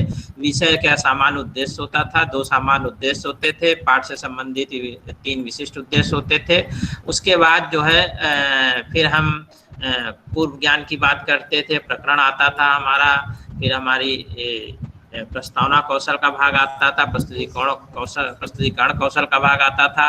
इसके बाद हम अभ्यास, बोध के प्रश्न, अभ्यास के प्रश्न और श्याम पटकार ये सब करते हुए तब हम जो है अपनी पाठ्य योजना को खत्म करते हैं। यहाँ पर अंतर जो किया गया है वो यह किया गया है कि अगर कक्षा 4 का भी बच्चा है और उसको कक्षा 2 की कोई चीज नहीं आती है, जैसे हम गणित की बात करें, अगर कक्षा 4 के बच्चे पे हमको संख्याओं पे काम करना है, 4 अंकों की संख्याओं का ज्ञान कराना है और बच्चों के 2 अंकों की संख्याओं का ज्ञान नहीं है, तो हमको कक्षा 2 के पाठ पे जाके हमको पाठ योजना नहीं तैयार करनी। हम अगर कक्षा 2 के उस लर्निंग आउटकम पे कि 2 संख्याओं के ज्ञान के 1 से 99 तक की संख्याओं के ज्ञान की बात की जाती कक्षा 1 में, अगर उस पे हमने अपनी पाठ्य शिक्षण योजना तैयार की है तो उसको हम वहां भी प्रेजेंट कर सकते हैं। तो एक ये प्लस पॉइंट है हमारे लिए कि अलग अलग कक्षाओं में अलग अलग स्तर के बच्चे जो हैं उनको जब हम ध्यानाकर्षण और जो आप आधारशिला कार्यक्रम आप देखें, शिविर की बात हुई है, उससे संबंधित भी हमारे जो शिक्षण योजनाएं हैं वो भी हमारे आगे की कक्षाओं में काम करेंगे। दूसरी चीज, हम 12 बिंदुओं 14 बिंदुओं में शिक्षण पाठ योजना बनाते थे, शिक्षण योजना को हमको केवल 6 बिंदुओं में बनाना है, जैसा कि सुशील सर ने बताया। जितने भी सामान्य उद्देश्य विशिष्ट उद्देश्य वो हमारे केवल 2 और 3 पॉइंट में चयनित लर्निंग आउटकम के बिंदु के हेडिंग के अंतर्गत आ जाएंगे, जैसा कि आपके स्क्रीन पे है कि चयनित लर्निंग आउटकम में हम वो भाग रखते हैं जो हम सामान्य उद्देश्य और विशिष्ट उद्देश्य के रूप में 5 बिंदुओं में लिखते थे, उसको हम केवल 1 या 2 बिंदुओं में लिख सकते हैं। एक केंद्रीय लर्निंग आउटकम की बात कर सकते हैं हम, और एक उप लर्निंग आउटकम की बात जो हम प्राप्त करना चाहते हैं। तो ये हमको ये चीज छोटी हो गई। प्रकरण जैसे हम लिखते थे उसमें वैसे ही है। शिक्षण अधिगम प्रक्रिया TLM का विवरण ये उसी प्रकार है जैसे हम पाठ्य योजना में लिखते थे। अब शिक्षण अधिगम प्रक्रिया के गतिविधियों के संबंध में जो सुशील सर ने बताया कि ये पार्ट ही हमारा पूरी चीजों को कवर करता है। ये हमारा प्रस्तावना कौशल कवर करता है, ये हमारा प्रस्तुतिकरण का भाग है, ये हमारा श्याम पटकार है। अच्छाई इसमें ये है कि हमको प्रस्तावना कौशल मिशन प्रेरणा के अंतर्गत ये माना गया है कि हमारे सारे अध्यापक कॉम्पिटेंट हैं, क्या प्रश्न कर रहे हैं और संभावित उत्तर। देखिए एक समस्या आती थी, हम सभी उस दौर से गुजरे हैं, जब प्रस्तावना निकालनी होती थी तो हम एक पूर्व ज्ञान पर आधारित प्रश्न करते थे और उसका संभावित उत्तर अपेक्षित करते थे बच्चों से, और प्रस्तावना के प्रश्न का एक संभावित उत्तर होता था। पहले प्रस्तावना के प्रश्न का जो संभावित उत्तर होता था उसी से हम दूसरा प्रश्न बना लेते थे, उसका उत्तर तीसरा प्रश्न बनता था और 3 से 5 प्रश्नों के बीच हमारी समस्या आ जाती थी, हमारा प्रकरण आता था। यहाँ पर इन चीजों के लिए अध्यापक को स्वतंत्र कर दिया गया है। ये मानते हैं कि अध्यापक कॉम्पिटेंट है। उसमें समस्या ये होती थी कि हो सकता है हम जो पूर्व ज्ञान एक्सपेक्ट कर रहे हैं बच्चों का शायद उससे नीचे है लर्निंग आउटकम का, तो हमारा प्रस्तावना ही नहीं निकलता था। बीएड और टीचिंग के जब प्रशिक्षण वो किए गए हैं हम लोगों के द्वारा, तो शायद कई बार ऐसे मौके आए हैं कि हमारे प्रस्तावना उस बढ़िया तरीके से नहीं निकल पाती थी जैसा कि हम लिखे रहते हैं, तो उससे यहाँ मुक्ति दी गई है। यहाँ शिक्षण के प्रारंभ में भाग जो आपके शिक्षण अधिगम प्रक्रिया के पहला चरण रखा गया है, इसमें 5 मिनट में आप हमको पूर्व ज्ञान से जोड़ते हुए अपनी प्रस्तावना कौशल का भाग कर लेना है कि कैसे पूर्व ज्ञान से जोड़ते हुए पूरी कक्षा को हम अपनी तरफ आकर्षित करके उस लर्निंग आउटकम के लिए तैयार कर लेंगे। कैसे करेंगे यह बहुत विस्तृत रूप में उसमें नहीं देना है, जैसा कि आपके स्क्रीन पे भी दिया गया है। देखिए कि चयनित लर्निंग आउटकम के संबंधित बच्चों के पूर्व ज्ञान को जानने के लिए बातचीत के माध्यम से, और आकलन का तरीका बातचीत के माध्यम या प्रश्नोत्तर होगा। आप सभी देख रहे होंगे स्क्रीन पे जो लगा हुआ है, स्लाइड लगी है इस समय, इसमें आकलन के तरीके का जो भाग है, तीसरा तरफ आप देखें जो कॉलम बना हुआ है, प्रश्नोत्तर द्वारा, अवलोकन द्वारा और बातचीत के द्वारा, सहयोग करके, प्रतिभाग के द्वारा, इस तरीके से आकलन को केवल लिख देना है। तो इस तरीके से हमारी चीजें जो है बहुत स्पष्ट हो जाएंगी कि बच्चों से हमको क्या चीजें कहनी, और वह रोचक ढंग से हम कैसे प्रस्तुत करें। केवल उसकी थोड़ी सी ब्रीफ आप दे देंगे कि चाहे कविता के माध्यम से, चाहे किसी कहानी के माध्यम से, चाहे किसी भी अन्य माध्यम से, हम TLM या किसी गतिविधि के माध्यम से हम इसको कैसे प्रारंभ कर रहे हैं। ये चीजें हमारी शिक्षण के प्रारंभ के उसमें आ जाएंगी। फिर हमारी बात आती है शिक्षण के दौरान का। शिक्षण के दौरान का जो मेरा भाग है, यह पूरा हम लोगों का प्रस्तुतिकरण का भाग है। जैसे हम प्रस्तुतिकरण करते थे उसी तरीके से प्रस्तुतिकरण का भाग हमारा ये है। 20 से 25 मिनट में, जैसा कि इसमें कुछ चीज़ें बढ़ाई गई हैं और उसको शिक्षण के अंत में जो समाप्त के समय जो भाग है उसमें बच्चों की सहभागिता बढ़ाई गई है। आप सभी जानते हैं कि मिशन प्रेरणा के अंतर्गत यह अपेक्षा की गई है कि जो अध्यापक और शिक्षक की सक्रियता की बात है, वह पहले अध्यापक की सक्रियता 80% के करीब होती थी, बच्चों की सक्रियता 20% होती थी कक्षा में। उसको परिवर्तित करने की अपेक्षा की गई है कि अध्यापक की सक्रियता केवल 20% रहे और 80% समय बच्चे सक्रिय रहे। तो शिक्षण के दौरान जो प्रस्तुतिकरण का भाग है, इसमें हम कैसे प्रस्तुतिकरण करेंगे, इस चीज को 2-3 बिंदुओं में हमको केवल लिखना है। और उसका आकलन हम कैसे करेंगे, प्रश्नोत्तर द्वारा, अवलोकन द्वारा या अन्य किसी गतिविधि के द्वारा, तो इसको हमको दर्ज करना है। तो ये हमारा जो हम बहुत लंबा प्रस्तुतिकरण हमको लिखना रहता था, उसमें केवल हमको हिंट लिख देना है कि ऐसे ऐसे हम करेंगे, और आकलन के तरीके हमको बहुत विस्तृत नहीं लिखने हैं। श्यामपट्ट कार्य अलग से नहीं लिखने, इसी शिक्षण के दौरान के भाग के दौरान ही उसको यहीं चिन्हित कर देंगे, हम लिख देंगे श्यामपट्ट पर ये कार्य हम करें। तो हमारी पाठ्य योजना एकदम सिंक हो जा रही है। फिर शिक्षण की समाप्ति पे जो भाग है, इसमें बोध प्रश्न और अभ्यास प्रश्न का भाग है, और यहाँ पर हमें सिर्फ और सिर्फ इस तरीके से लिखना है कि अध्यापक घूम कर बच्चों को पुनर्बलन देगा, समूह में कार्य कर रहे हैं तो समूह में उनकी गतिविधियां देखेगा। ये हर विषयों में है, गणित में ही नहीं, हर विषयों में है। और वो फीडबैक जो हम देते हैं उस चीज का भाग ये शिक्षण के समाप्त है, उसको यही लिख देना है। हमको वहाँ न प्रश्न देने हैं, न वहाँ हमको कोई अभ्यास कार्य देने हैं। तो ये हमारा ये एक तरीके से देखा जाए तो ये काफ़ी चीज़ें हमारी कॉन्साइज कर दी गई हैं, समाकलित कर दी गई हैं, जिसके तरीके से हम शिक्षण योजना को का रूप थोड़ा सा छोटा कर पाए। इसके बाद ये हमारा चौथा वो था। इसके बाद बोध प्रश्न और अभ्यास प्रश्न में हमारे शिक्षण की समाप्त के भाग में आ गए। और इसके बाद गृह कार्य असाइनमेंट के रूप में दिए जाते हैं। आपकी स्क्रीन पे मैंने देखिए एक पूरा प्रारूप लगा दिया है। असाइनमेंट के रूप में जैसे हम गृह कार्य देते थे वैसे 2-3 बिंदु, अंतिम बिंदु सबसे महत्वपूर्ण इसमें जोड़ा गया है। जैसा कि सुशील सर क्या कर रहा है कि शिक्षण योजना, हाँ सर,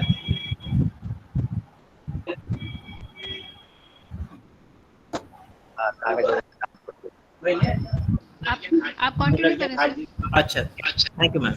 तो ये जो छठा भाग हमारा है शिक्षण योजना पर शिक्षक का स्व आकलन, यह महत्वपूर्ण भाग इसलिए है कि हम शिक्षण योजना को लागू करते करते यह हम महसूस कर लेते हैं कि हमारे कितने प्रतिशत बच्चों को हमारी चीजें समझ में आ रही।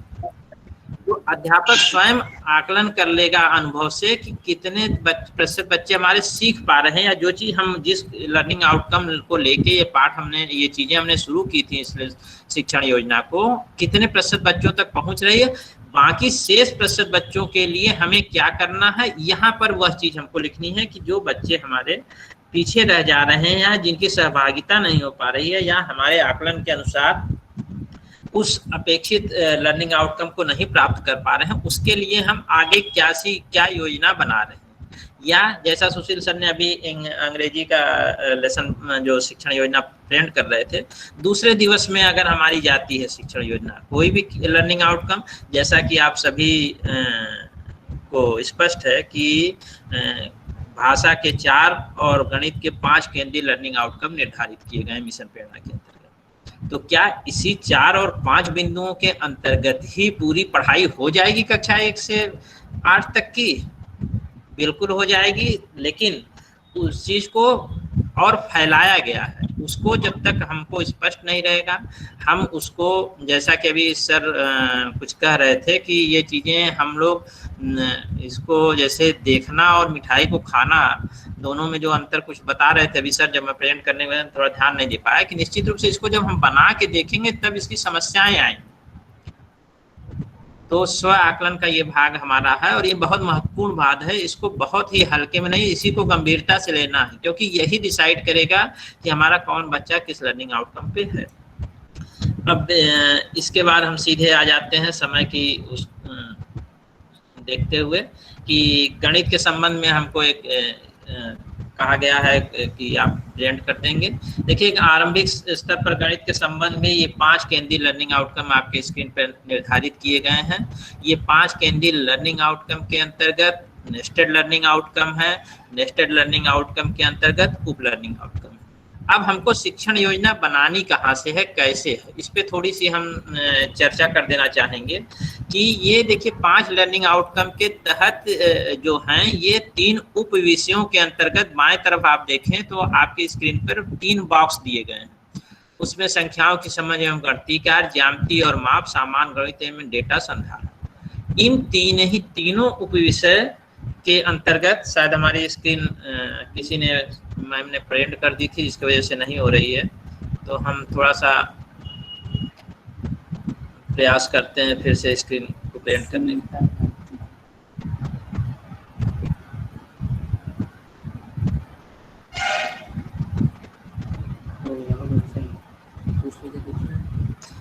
मेरी स्क्रीन आ रही है क्या मैम? जी सर, आ रही है स्क्रीन आ रही है, थैंक यू।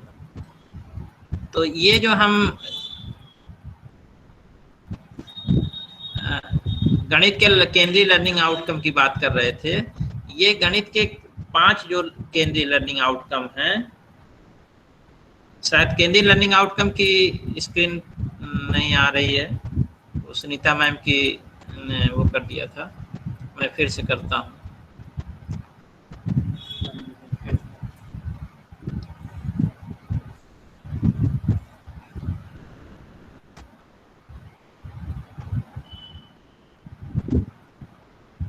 स्क्रीन शेयर कर देने से थोड़ा सा व्यवधान आ जाता है। रंजना जी, आपकी स्क्रीन प्रेजेंट हो रही है, उसको बंद कर लें। हाँ ठीक है मैम, थैंक यू। ये 3 जो है ये जो उप विषय हैं, इसी के तहत हमको कक्षा से 1 से 5 तक और आगे की कक्षाओं 6 से 8 तक गणित के शिक्षण को करना है।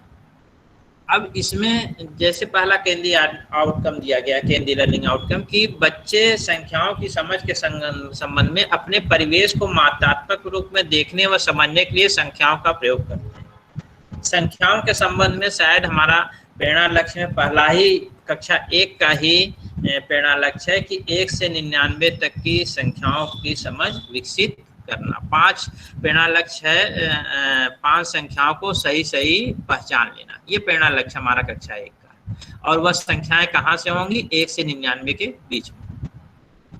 तो हमारा केंद्रीय लर्निंग आउटकम ये है कि अपने परिवेश को मात्रात्मक रूप में देखने व समझने के लिए संख्याओं का प्रयोग करना। ये संख्याओं की समझ की बात है, ये केंद्रीय लर्निंग आउटकम हो गया गणित का। और इसी पे आधारित नेस्टेड लर्निंग आउटकम हो गया 1 से 99 तक की संख्याओं पर समझ विकसित करना। अब 1 से 99 तक की संख्याओं पे समझ बनाने के लिए हमको 3 चीजों पे काम करना पड़ेगा। 1 से 9 तक के अंकों के ज्ञान पे काम करना पड़ेगा, शून्य की अवधारणा पे काम करना पड़ेगा, और इकाई और दहाई पर। ये हमारे उप लर्निंग आउटकम हो जाएंगे। और इन्हीं उप लर्निंग आउटकम को हम कक्ष में प्रेजेंट करते हैं और इन्हीं को ध्यान में रख के हम शिक्षण योजना बनाते हैं। तो ये थोड़ा सा हमको लगा कि मुझे चर्चा कर देनी चाहिए कि कैसे केंद्रीय लर्निंग आउटकम क्या है, नेस्टेड लर्निंग आउटकम क्या है, और उप लर्निंग शायद और चर्चा हुई हो। तो ये गणित के संबंध में मैंने वो रखा आपके सामने। इसके बाद जो है तो उस पे हम काम करते हुए आ जाते हैं कि गणित की शिक्षण योजना के संबंध में।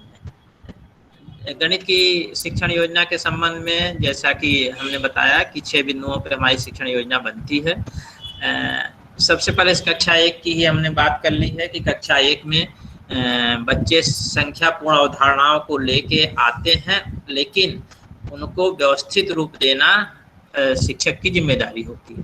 पहले संख्यापूर्ण अवधारणाओं पे काम करना है। तो हमने यहाँ देखिए लर्निंग आउटकम चिन्हित किया है कि संख्यापूर्ण अवधारणाओं पे बच्चे समझ बनाएंगे और के आधार पर वर्गीकरण कर लेंगे। वर्गीकरण कराना हमारी प्राथमिक उप लर्निंग आउटकम इसका है।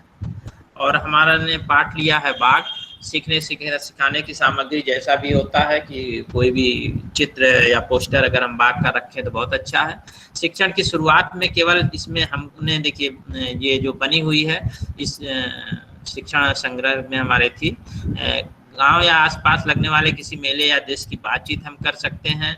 मेले में क्या क्या हुआ था, प्रतिक्रिया सहभागिता दे के बच्चे को उसको ब्लैक बोर्ड पे लिख सकते हैं।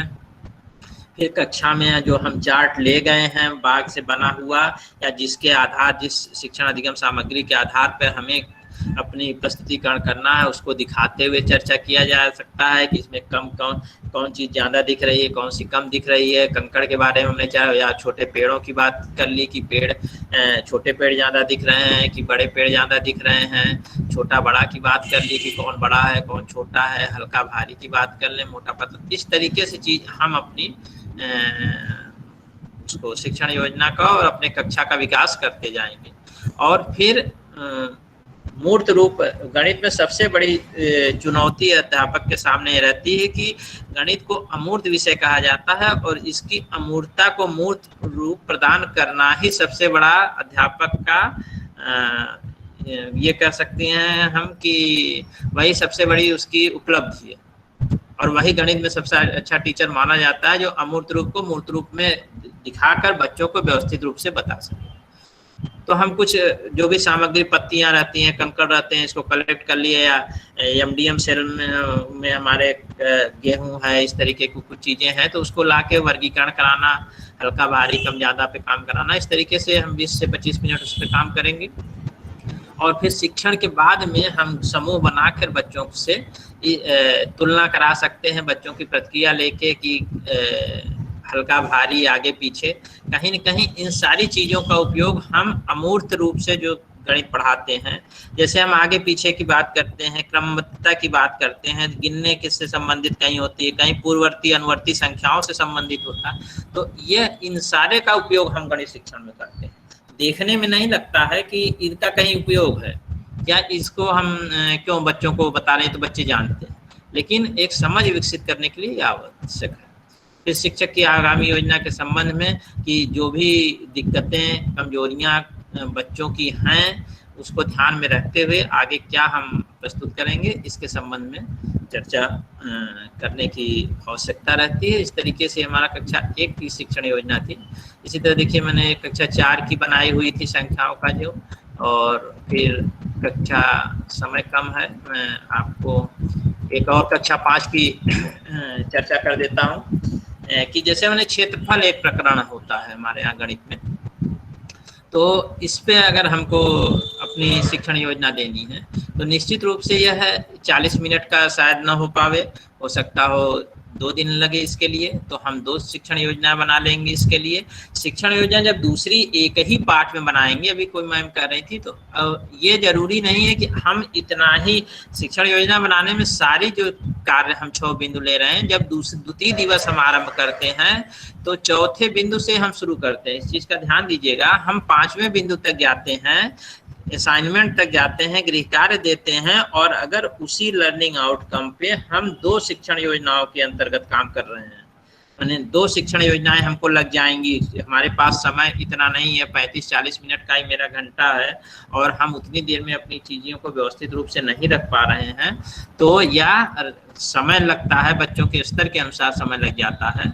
तो हम 2 दिन में कर रहे हैं, तो सीखने की शिक्षण की शुरुआत का जो चरण है यहीं से हम द्वितीय दिवस स्टार्ट करते हैं। तो हम एक लेसन जो शिक्षण योजना बनाएंगे एक लर्निंग आउटकम पे, उसमें 2 शिक्षण योजनाएं 2 दिवस की समाहित रहेंगी। प्रथम दिवस लिख देंगे ऊपर, जैसा कि अभी अंग्रेजी में सुशील सर बता रहे थे, और यह चीजें चलेंगी, असाइनमेंट तक जाएंगी। हम स्व आकलन अभी नहीं करेंगे। द्वितीय दिवस का भी हम यही शिक्षण की शुरुआत से चरण शुरू करेंगे, और जब उसको समाप्त करेंगे उस लर्निंग आउटकम पे, तब शिक्षण 6वां बिंदु लिखेंगे शिक्षक का स्व आकलन। तो ये जैसे क्षेत्रफल पे है ये बिंदु, इसमें प्रकरण है क्षेत्रफल। अब देखिए इसमें शिक्षण की शुरुआत में लर्निंग आउटकम हमारा क्या था कि दैनिक जीवन की परिस्थितियों में क्षेत्रफल ज्ञात कर लेते हैं बच्चे, उस पर आधारित इबारती प्रश्नों को हल कर लेते हैं। और किसी गणित में कोई भी समझ सुनीता में अपना स्क्रीन प्रेजेंट बंद कर दें। फिर किसी ने स्क्रीन कर दी है, जिससे चीजें थोड़ा सा वो हो गई हैं। और स्क्रीन प्रेजेंट करना बंद कर दें। जब बीच में कोई स्क्रीन प्रेजेंट करता है तो मुझे ऐसा लगता है जैसे हम ऐसा कर रहे हैं, अपने ही घर में कूड़ा डाल रहे हैं। थोड़ा दिक्कत ये हो जाती है कि तारतम्य टूट जाता है, फिर 5 मिनट लग जाता है, 2 मिनट 3 मिनट उसको। अनुपम जी, मैं इस बात से सहमत हूँ, और जितने भी साथी जुड़े हैं इन लोगों ने 3-3 घंटे तक लगातार ये ऐसी ट्रेनिंग से प्रतिभाग किया है। इसके बावजूद अभी ये गूगल मीट को नहीं चला पा रहे हैं, ये कहीं ना कहीं मुझे थोड़ा हैरान जरूर करता है। तो ऐसा होता नहीं ज्यादातर, लेकिन आज लोग कर पा रहे हैं, ये गलत बात है। चलिए कोई बात नहीं, कभी कभी हो जाता है। धन्यवाद मैम जो भी प्रिंट की थी। ये जैसे क्षेत्रफल प्रकरण हमने किया, और गणित में हम जानते हैं कि किसी भी संक्रिया को जब हम बताते हैं और उससे संबंधित बच्चा अगर वार्षिक प्रश्नों को हल कर लेता है, तभी हम ये मानते हैं कि उस लर्निंग आउटकम पे उसकी समझ बन गई है। आप सभी इससे हमारी समझ से वो होंगे, हमारी बात से सहमत होंगे। तो हम क्षेत्रफल पे बात कर रहे थे कि जैसे हमने क्षेत्रफल में शुरुआत की, तो सीखने सिखाने के संबंध में तो ये लर्निंग आउटकम हमारा था। हमने शिक्षण की शुरुआत, बाकी चीज़ें तो यथावत जैसे लिखते हैं उसी तरीके से शिक्षण की शुरुआत में हमने किया है। देखिए परिमाप से मैं लेके चला, क्योंकि प्रस्तावना का प्रश्न परिमाप के बाद ही क्षेत्रफल की चर्चा होती है, तो हमने परिमाप से शुरुआत की। ये हमारा प्रस्तावना कौशल का ही भाग एक है। 5 मिनट इस पे हम चर्चा करके केवल एक आगे बढ़ सकते हैं कि एक प्रश्न के माध्यम से या बच्चों के पूर्व ज्ञान को जोड़ते हुए कि घिरी एक आयताकार आकृति घिरी हुई है, इसकी लंबाई ये है, चौड़ाई ये है, परिमाप कितना होगा, चूंकि हमने पहले पढ़ाया पूर्व ज्ञान है उसका। और उसके बाद इस आकृति घिरे हुए पूरे स्थान को क्षेत्र कहते हैं। और ये रंगीन भाग जैसा कि शिक्षण के दौरान हम ये हमारा प्रस्तुतिकरण जो आप देखिए वो भाग शिक्षण के दौरान में आ गया। और शिक्षण की शुरुआत में जो भाग हमने प्रस्तावना कौशल के तहत रखा था वो परिमाप से संबंधित था। 5 मिनट उसमें बातचीत और सहभागिता की तरफ आकलन कर लिया हमने। फिर शिक्षण के दौरान के तहत हम अपना पूरा प्रस्तुतिकरण जैसे भी क्षेत्रफल निकालते हैं उस तरीके की, और 1 सेंटीमीटर की लंबाई का वर्ग बना के और उसको दिखा सकते हैं। मूर्त रूप देना, जिसकी बात हमने कही कि जैसे हमने बता दिया बच्चे को 4 और 5 सेंटीमीटर लंबा है, 4 सेंटीमीटर चौड़ा है, 5 चौक 20 हुआ क्षेत्रफल। तो क्षेत्रफल कैसे पूरा ढक जा रहा, हमने कहा ये एरिया क्षेत्रफल है, तो कैसे ये जो जगह कैसे है इसको कवर करके दिखाने के लिए 1 बाई 1 सेंटीमीटर के जो हम अगर रंगीन कागज के वर्गाकार आकृति के टुकड़े काट लें और उसको रखते जाएं कि देखो ये कवर हो गया, कितने से हो गया, 20 टुकड़ों से ये कवर हो गया, तो इसलिए इसका क्षेत्रफल ये रहा। ये क्षेत्रफल को मूर्त रूप देना हो गया। तो ये गणित में इसकी बहुत आवश्यकता होती है। तो ये शिक्षण के दौरान के तहत इस तरीके से हम लोग चर्चा कर लेते हैं। फिर शिक्षण के बाद में देखिए यहाँ मैंने लिख दिया है कि पाठ पुस्तक के अभ्यास पर आधारित प्रश्नों को हल कराएंगे और आवश्यकता अनुसार बच्चों की मदद करेंगे, घूम घूम कर समूह में बच्चों को, और अवलोकन करके कुछ प्रश्नों को हल करा देंगे। बस इतने से हमारा बोध प्रश्न और अभ्यासकार का भाग हो गया। फिर हम गृह कार्य दे दिए और उसके बाद अपनी आगामी योजना के संबंध में लिख दिए। तो इस तरीके से ये थोड़ा सा हमारा आप लोगों के सामने रखने का जो मैडम का निर्देश था कि नहीं इस पे थोड़ी चर्चा कर ली जाए। और समय को देखते हुए हमें लगता है कि 1 घंटे की मीट में हम लोग 1.5 घंटे पहुंच गए हैं, तो काफ़ी प्रतिभागी हमारे धीरे धीरे कम भी हो रहे हैं। हमें लगता है कि हमने अपना समझ बनाने का प्रयास किया है गणित के उसमें। आप सभी प्रतिभागियों का और आयोजक मंडल का मैं तहे दिल से धन्यवाद देना चाहूँगा कि मेरी बातों को आप सुने। इससे संबंधित शिक्षण योजना से संबंधित कोई भी प्रश्न हो या कोई भी एक चीज़ें अगर आ रही हो दिमाग में, तो आप निश्चित रूप से माइक ऑन करके भी हमसे कर सकते हैं, चैट बॉक्स से भी, कि उस पर हम प्रयास करेंगे स्पष्ट करने का कि क्या संभवतः हो सकता है। तो हमें लगता है हम अपनी बात कर चुके हैं। किसी को कुछ प्रश्न करना हो तो अनिवार्य रूप से अपनी चर्चा करें। प्रीति मैम। जी सर, बहुत बहुत धन्यवाद। बहुत ही नाइस और इफेक्टिव सेशन रहा आपका और सुशील सर आप दोनों लोगों का। सर एक बार चैट बॉक्स देख लें अगर किसी को कोई क्वेरी हो तो आप लोग तुरंत पूछ लें, क्योंकि हम लोग 1.5 घंटे ऑलरेडी दे चुके हैं इसमें।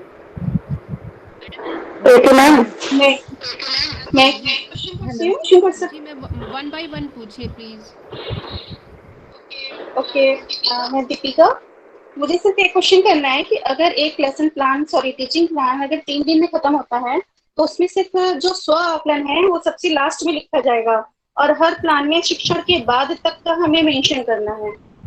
जी मैम, जी एकदम क्लियर है कि जो शिक्षण की गतिविधि चौथा जो बिंदु है वह वहीं से हम स्टार्ट करेंगे, दूसरे दिन तीसरे दिन, और छठवां बिंदु एकदम लास्ट वाले दिन लिखेंगे। एकदम क्लियर, ठीक मैडम। ओके, और अगर जैसे फर्स्ट डे खत्म करने के बाद सेकंड डे हम शुरू करते हैं सर, मैं इसी विषय में कुछ पूछना चाह रही थी कि जैसे एक मिनट बस, मेरा लास्ट क्वेश्चन है। उनकी बात खत्म मेरा लास्ट क्वेश्चन, हाँ, जैसे एक दिन का लेसन टीचिंग प्लान बनाने के बाद जब सेकंड डे शुरू करेंगे तो हमें वो फिर से शुरुआत से 1, 2, 3 पॉइंट शिक्षण की शुरुआत में और टीचिंग मटेरियल ये सब लेना है। नहीं, टीचिंग मटेरियल के संबंध में नहीं लिखना है आपको। 1, 2, 3 पॉइंट जो लर्निंग आउटकम है, प्रकरण है ये, और सहायक सामग्री, इसका आपको जिक्र नहीं करना। आप वहीं द्वितीय दिवस डाल देंगी और शिक्षण के चरण वाला जो पार्ट है, चौथा बिंदु है शिक्षण की गतिविधियां, क्रियाकलाप, यहाँ से आप स्टार्ट करेंगे और यहाँ जो आपका प्रस्तावना कौशल होगा शिक्षण के प्रारंभ में, वो पहले दिन का जो आपने पढ़ाया है वही रहेगा, वो होगा। Okay, thank you so much. ठीक है, रेखा मैम आप पूछे। हाँ जी सर, मैं ये पूछना चाह रही थी कि जैसे अभी सर ने इंग्लिश का जो लेसन प्लान दिखाया था उसमें साथ साथ क्वेश्चन आंसर और साथ साथ वर्ड मीनिंग चल रहे थे सर। यदि हम कोई कहानी हम बच्चों को पढ़ाते हैं तो वही मेरा एक पॉइंट है कि कहानी का तारतम्य टूट जाएगा, क्योंकि यदि कोई कविता है तो उसे तो हम पार्ट में ले सकते हैं, लेकिन यदि हमने कहानी पूरी पढ़ा दी उसके बाद वर्ड मीनिंग लिए तो वो ज्यादा ठीक है, या फिर जो है वर्ड मीनिंग हम पैराग्राफ के बाद ही लेते चलेंगे, तो बच्चे किस चीज को रोचक ढंग से सीखेंगे और क्या इफेक्टिव रहेगा सर, इस बारे में मैं जानना चाहती थी। देखिए मैडम, जैसे कहानी पर चर्चा की बात है, छोटो बच्चों की जैसे अभी मॉड्यूल भी हमारे यहाँ डेवलप हो रहा है मिशन प्रेरणा में, सहज 1, 2, 3 के नाम से स्तर के अनुसार कहानी ऐसी ही रखी ही जाएगी या होनी चाहिए कि 35 से 40 मिनट के हमारे पीरियड में वो पूरी कहानी कवर हो जाए। अगर हमारे बच्चों का जैसे लगता है लर्निंग आउटकम कुछ इस तरीके का है तो हम एक पैराग्राफ खत्म करते हैं और पैराग्राफ से यह कुछ चीजें निकल के आती, कुछ समझ बन पाती है, तो आप वहां पर ब्रेक करके आप वहां पर निश्चित रूप से वो लिखवा सकती हैं कि वर्ड मीनिंग लिखवा दी। और अब तो कहानी पर चर्चा के माध्यम से ही वर्णों तक आने की बात की जा रही है, शब्दों की समझ बनाने की बात की जा रही है, तो दोनों तरीके से आप कर सकते हैं। जैसे कहानी बहुत लंबी है तो उसको निश्चित रूप से पार्ट में ही पढ़ाया जाए और वहां पर छोड़ा जाए जहां से बच्चों को कुछ सोचने के लिए वो हो कि कल क्या होगा, तो ये ज्यादा रोचक रहेगा। जी सर, मैं यही कह रही थी कि वही जो है लर्निंग आउटकम में हम लोग जैसे इंग्लिश का ही अभी सर ने प्रेजेंट किया था गलीवर इन लिलीपुट, उसमें जो है लर्निंग आउटकम में हम बच्चों को जैसे ये बताएंगे कि students will be able to understand the story and fantasy. तो जब हम वो फैंटेसी है ना, तो वो जब हम उसे बता देंगे तो लास्ट में जो हम लिखेंगे वर्ड मीनिंग के बाद, तो उसमें जैसे हमारी पाठ योजना 1 हमने बनाई तो उस योजना में हम वहीं पर कंक्लूड कर देंगे कि बच्चों आज हमने ये सीख लिया इसमें। अब नेक्स्ट डे जब हम शुरू करेंगे तो सर वो वर्ड मीनिंग से नहीं शुरू करेंगे, हम वो अपना वही दोबारा से स्टोरी एक बार 2 मिनट या 3 मिनट में समराइज करके फिर आगे बढ़ेंगे, क्योंकि हमारे ग्रामर का भी पोर्शन है ना। हाँ, वही आपका शिक्षण के प्रारंभ का पार्ट जो रहता है स्टार्टिंग, वो है वही आपका वो प्रस्तावना कौशल वही आपका पहले दिन वाला हो जाएगा। जी जी sir, thank you sir. Okay, next कोई। नमस्ते सर, सरिता पांडे। हाँ सर, सरिता पांडे बनारस से। सर अगर एक लर्निंग आउटकम के लिए अगर 6 दिन का समय हम लोगों के पास है अकॉर्डिंग टू सिलेबस, तो क्या वो 6 दिन हम एक अलग टीचिंग प्लान लेके चलेंगे, टीचिंग लर्निंग प्लान लेके चलेंगे? जैसे अभी थोड़ा हाँ, थोड़ी सी चीजें देखिए स्पष्ट करने की जरूरत है, आप ध्यान नहीं देंगी। केंद्रीय लर्निंग आउटकम केवल 5 निर्धारित किए गए हैं, इसके तहत हमारी जो दक्षताएं निर्धारित की गई हैं 14 और 16 वो नेस्टेड लर्निंग आउटकम, 16 दक्षताओं पे हमको साल भर काम करना है और वह 16 दक्षताओं पे हम जो 220 दिन काम करने वाले हैं उसमें तमाम उप लर्निंग आउटकम होंगे। जैसे हमने गणित में कहा कि 1 से 99 तक की संख्याओं की समझ विकसित करना, तो 1 से 99 तक की संख्याओं की समझ विकसित करने के लिए हमें 3 चीजों को बच्चों को बताना है। 1 से 9 तक के अंकों का ज्ञान कराना होगा पहले, फिर शून्य की संकल्पना देनी होगी, फिर उसके बाद इकाई दहाई का ज्ञान। तो ये तीन लेसन प्लान हो, आपके शिक्षण योजना हो ही गई थी। तो इसमें ऐसा कोई दिक्कत नहीं है कि आपको एक केंद्रीय लर्निंग आउटकम पे आपको 3 दिन काम या 6 दिन आपको काम करना। और पाठों में तो ये दिया भी गया है कि इस पाठ को आप कई दिन में पढ़ाएंगे, तो इसलिए और वही बेहतर भी रहेगा। अच्छा, ठीक है, धन्यवाद। और कोई हमारे प्रतिभागी?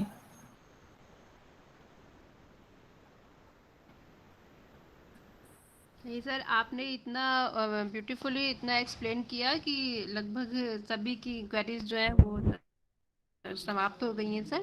Thank you, thanks a lot.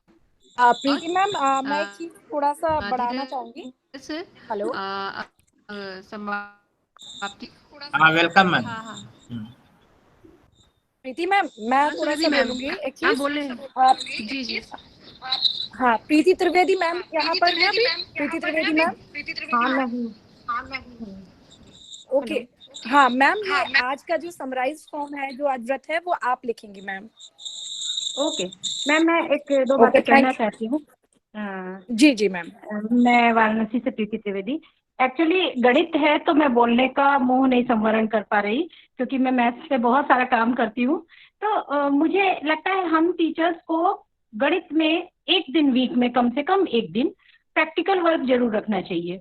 जैसे क्षेत्रफल ही पढ़ा रहे हैं तो हम बच्चों को 6x3 के कुछ ब्लॉक्स दे दें, कुछ 9x2 यानी 9 इंच लंबा और 2 इंच चौड़ा, इसी तरह 6 इंच लंबा 3 इंच चौड़ा, इस तरह के पेपर या दफ्ती कटवा दें और उसके क्षेत्रफल देखेंगे दोनों 18 हो रहे हैं, 6 18 और 9 दूने 18 ब्लॉक्स में बांट के। आप कहेंगे तो मैं इसके वीडियोस भी भेज दूंगी कभी। तो इस तरह से अगर हम बच्चों को प्रैक्टिकली कार्ड पेपर कटिंग से और फिर उसके बाद ड्रॉ करके और उसके बाद मैथमेटिकली कैलकुलेट करने को उन्हें समझाएंगे तो बड़ा कॉन्सेप्ट क्लियर हो जाता है, उनकी रुचि भी बढ़ती है और इतना क्लियर होता है कॉन्सेप्ट कि आगे के सारे क्वेश्चन वो खुद सॉल्व करने लगते हैं। तो परिमाप हो या क्षेत्रफल हो या आगे भी बीजगणित के भी आप कहेंगे, या मैंने अभी जैसे संख्यापूर्ण अवधारणा पर भी वीडियो अकेले ही एक बच्चे के साथ बनाया है। तो ये चीजें इतने अच्छे से हम लोग बच्चों के साथ प्रैक्टिकली डिराइव कर सकते हैं कि मैथमेटिक्स का जो कैलकुलेशन का एक बच्चों के दिमाग पे बोझ है वो कम हो जाएगा। मैडम बहुत जरूरी थोड़ा सा टाइम निकालना चाहिए। ये चीजें बहुत जरूरी हैं। निश्चित रूप से बिना क्रियाकलाप के, बिना मूर्त रूप में दिए हुए तो गणित समझाने में बहुत ही दिक्कत है। वो कॉन्सेप्ट बनाना बच्चे को, वो समझ बनाना, इसीलिए मैंने 1 सेंटीमीटर बाई 1 सेंटीमीटर का मैंने इसीलिए किया था कि उसकी कटिंग करके आप उस पर पेस्ट कराते जाइए। जैसे एक चार्ट पे हमने खींच लिया और उस पर जैसे पेस्ट कराते जाइए कि कितने ब्लॉक से भरा, ये 20 ब्लॉक से भरा, इसका मतलब इसका 5 into 4 दैट इज 20 हो गया। तो ये है नहीं, बहुत बढ़िया सभी लोगों को करना है। हेलो, हाँ ठीक है सर मेरा एक क्वेश्चन है सर। मैम बताएं। हाँ हेलो।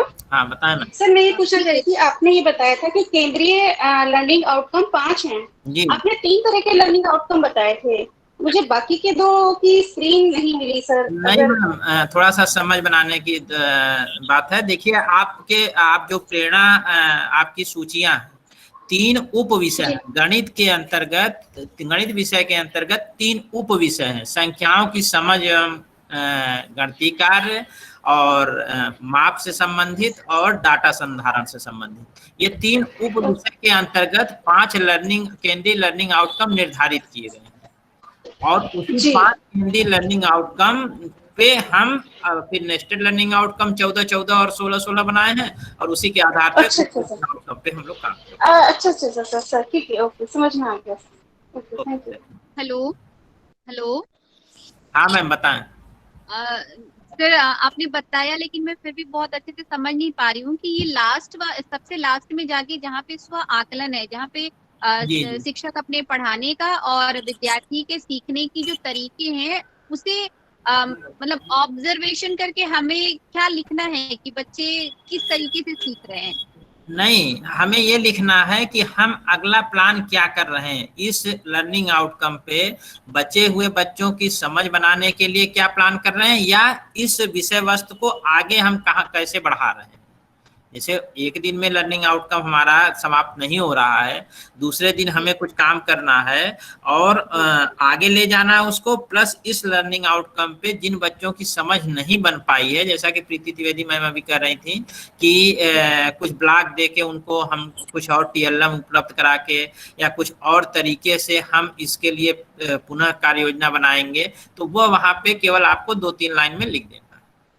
अच्छा, तो इसका सेंस मतलब हम ये समझे कि वैसे तो कोई भी चैप्टर एक दिन में खत्म होना संभव नहीं, कम से मिनिमम 2 डेज जी 2 डेज 3 से देखिए 3 से 5 डेज हर हमको लग रहा है नेस्टेड लर्निंग आउटकम पे काम करने की बात कही गई है। किताबों में 5 से 6 दिन कम से कम दिया ही गया है, और एक्चुअली में उतने दिन अगर काम किया जाए तो स्थायी ज्ञान जिसको कहते हैं, स्थायी समझ बनने के बाद हाँ उसको आगे बढ़ाना। स्व आकलन में उसका नाम ही है शिक्षक का स्व आकलन, कि अब हमारे लिए है कि जैसे हम भूल न जाए कि पोजीशन कहाँ थी, किस पोजीशन पे थी क्लास की पोजीशन, कितने बच्चे रह गए थे, उसके लिए हमको किस तरीके से कभी कभी पढ़ाते समय दिमाग में आ जाता है कि इसको इस तरीके से व्यवस्थित किए होते शायद और अच्छे तरीके से बच्चे समझ लेते, तो उस चीज को वहाँ पे आप दर्ज कर लें, जैसे अगले दिन आपको काम है। ठीक है ma'am, okay, thank you sir, thank you.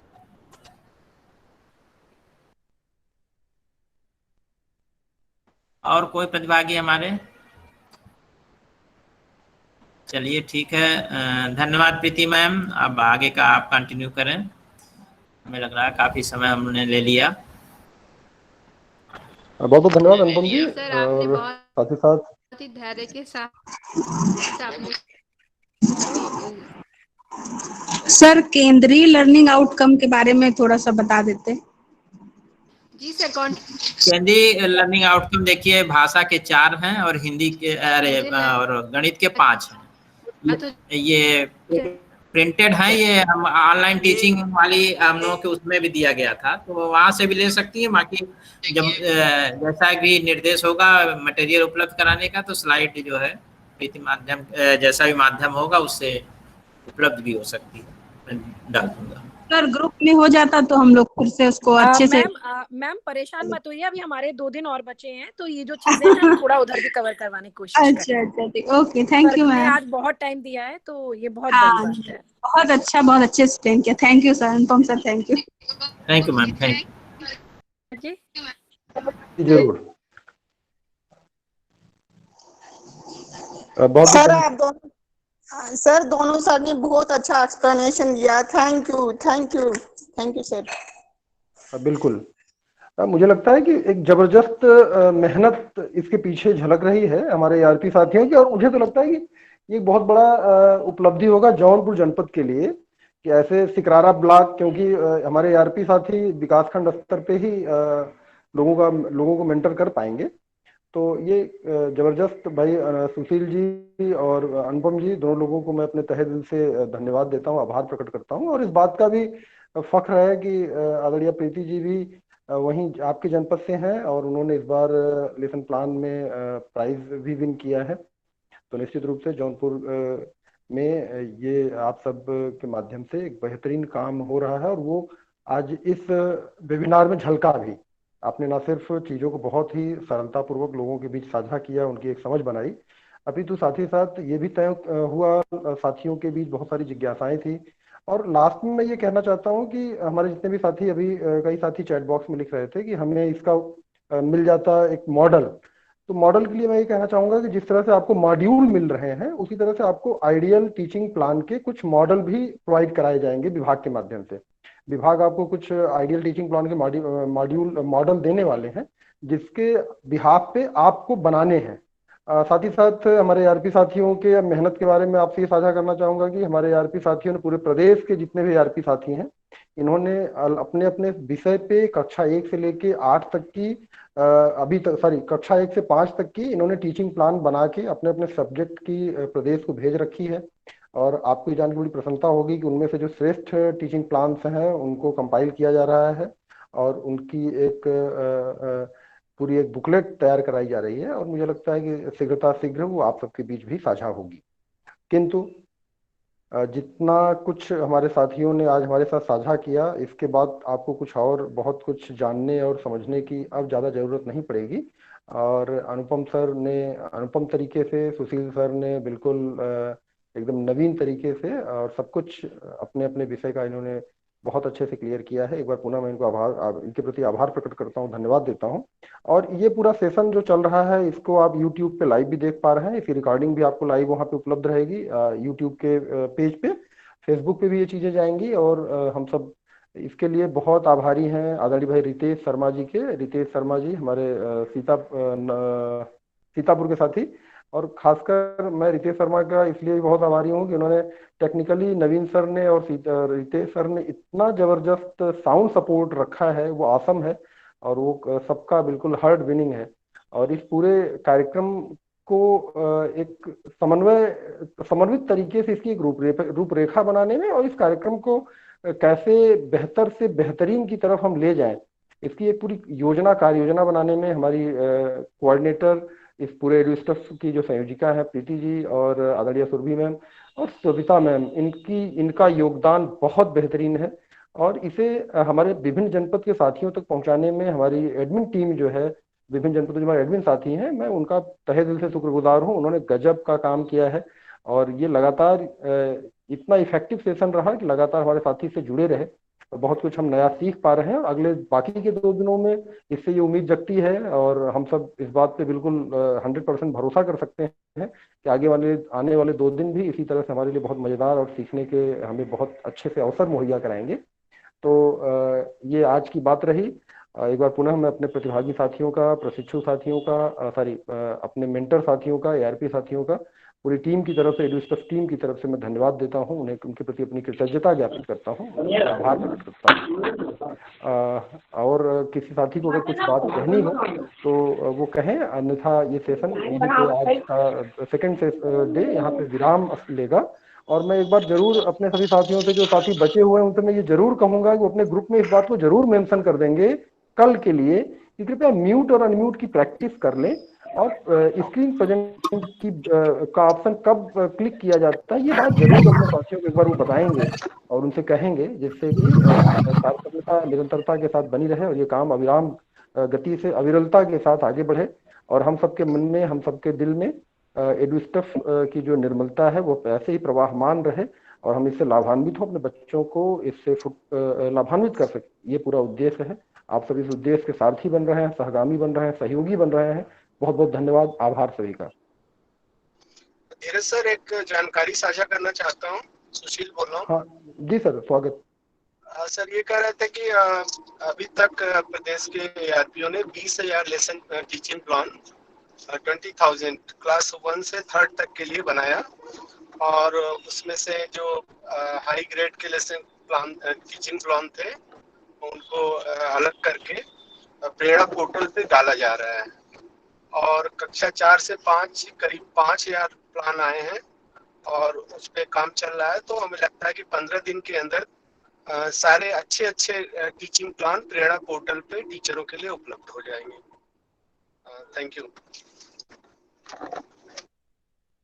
बिल्कुल सर, अगर 6th 7th 8th के भी teaching plan 6th 7th 8th के टीचिंग प्लान भी मिल जाए तो सर बहुत अच्छा होगा, क्योंकि प्राइमरी लेवल पे तो थोड़ा सा इजी होता है।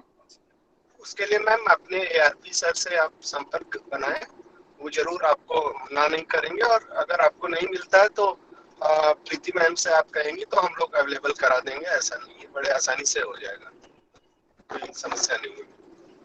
और आपको जो अभी शिक्षण संग्रह मिलने वाला है उसमें बहुत सारे एग्जाम्पल्स हैं, तो आप देख के वहाँ बड़े आसानी से बना भी सकती हैं। कुछ ऐसा बहुत उसमें नया नहीं है, केवल स्टेप आपको फॉलो करने हैं और टाइम का मैनेजमेंट देखना है बस। सर मैंने शिक्षण संग्रह देखा है, उसमें प्राइमरी लेवल के ही ज्यादा हैं सर, या एक या दो ही हैं सर दीपिका हायर मैम, क्लास के दीपिका सर। मैम, सभी के लिए बहुत टाइम हो रहा है। ये आगे की सेशन में हम लोग चीजें कवर करेंगे। अनुपम सर और सुशील सर को भी बहुत काफी लेट हो गया होगा, तो आगे ये हम लोग सेशन में कवर करेंगे ये सब चीजें।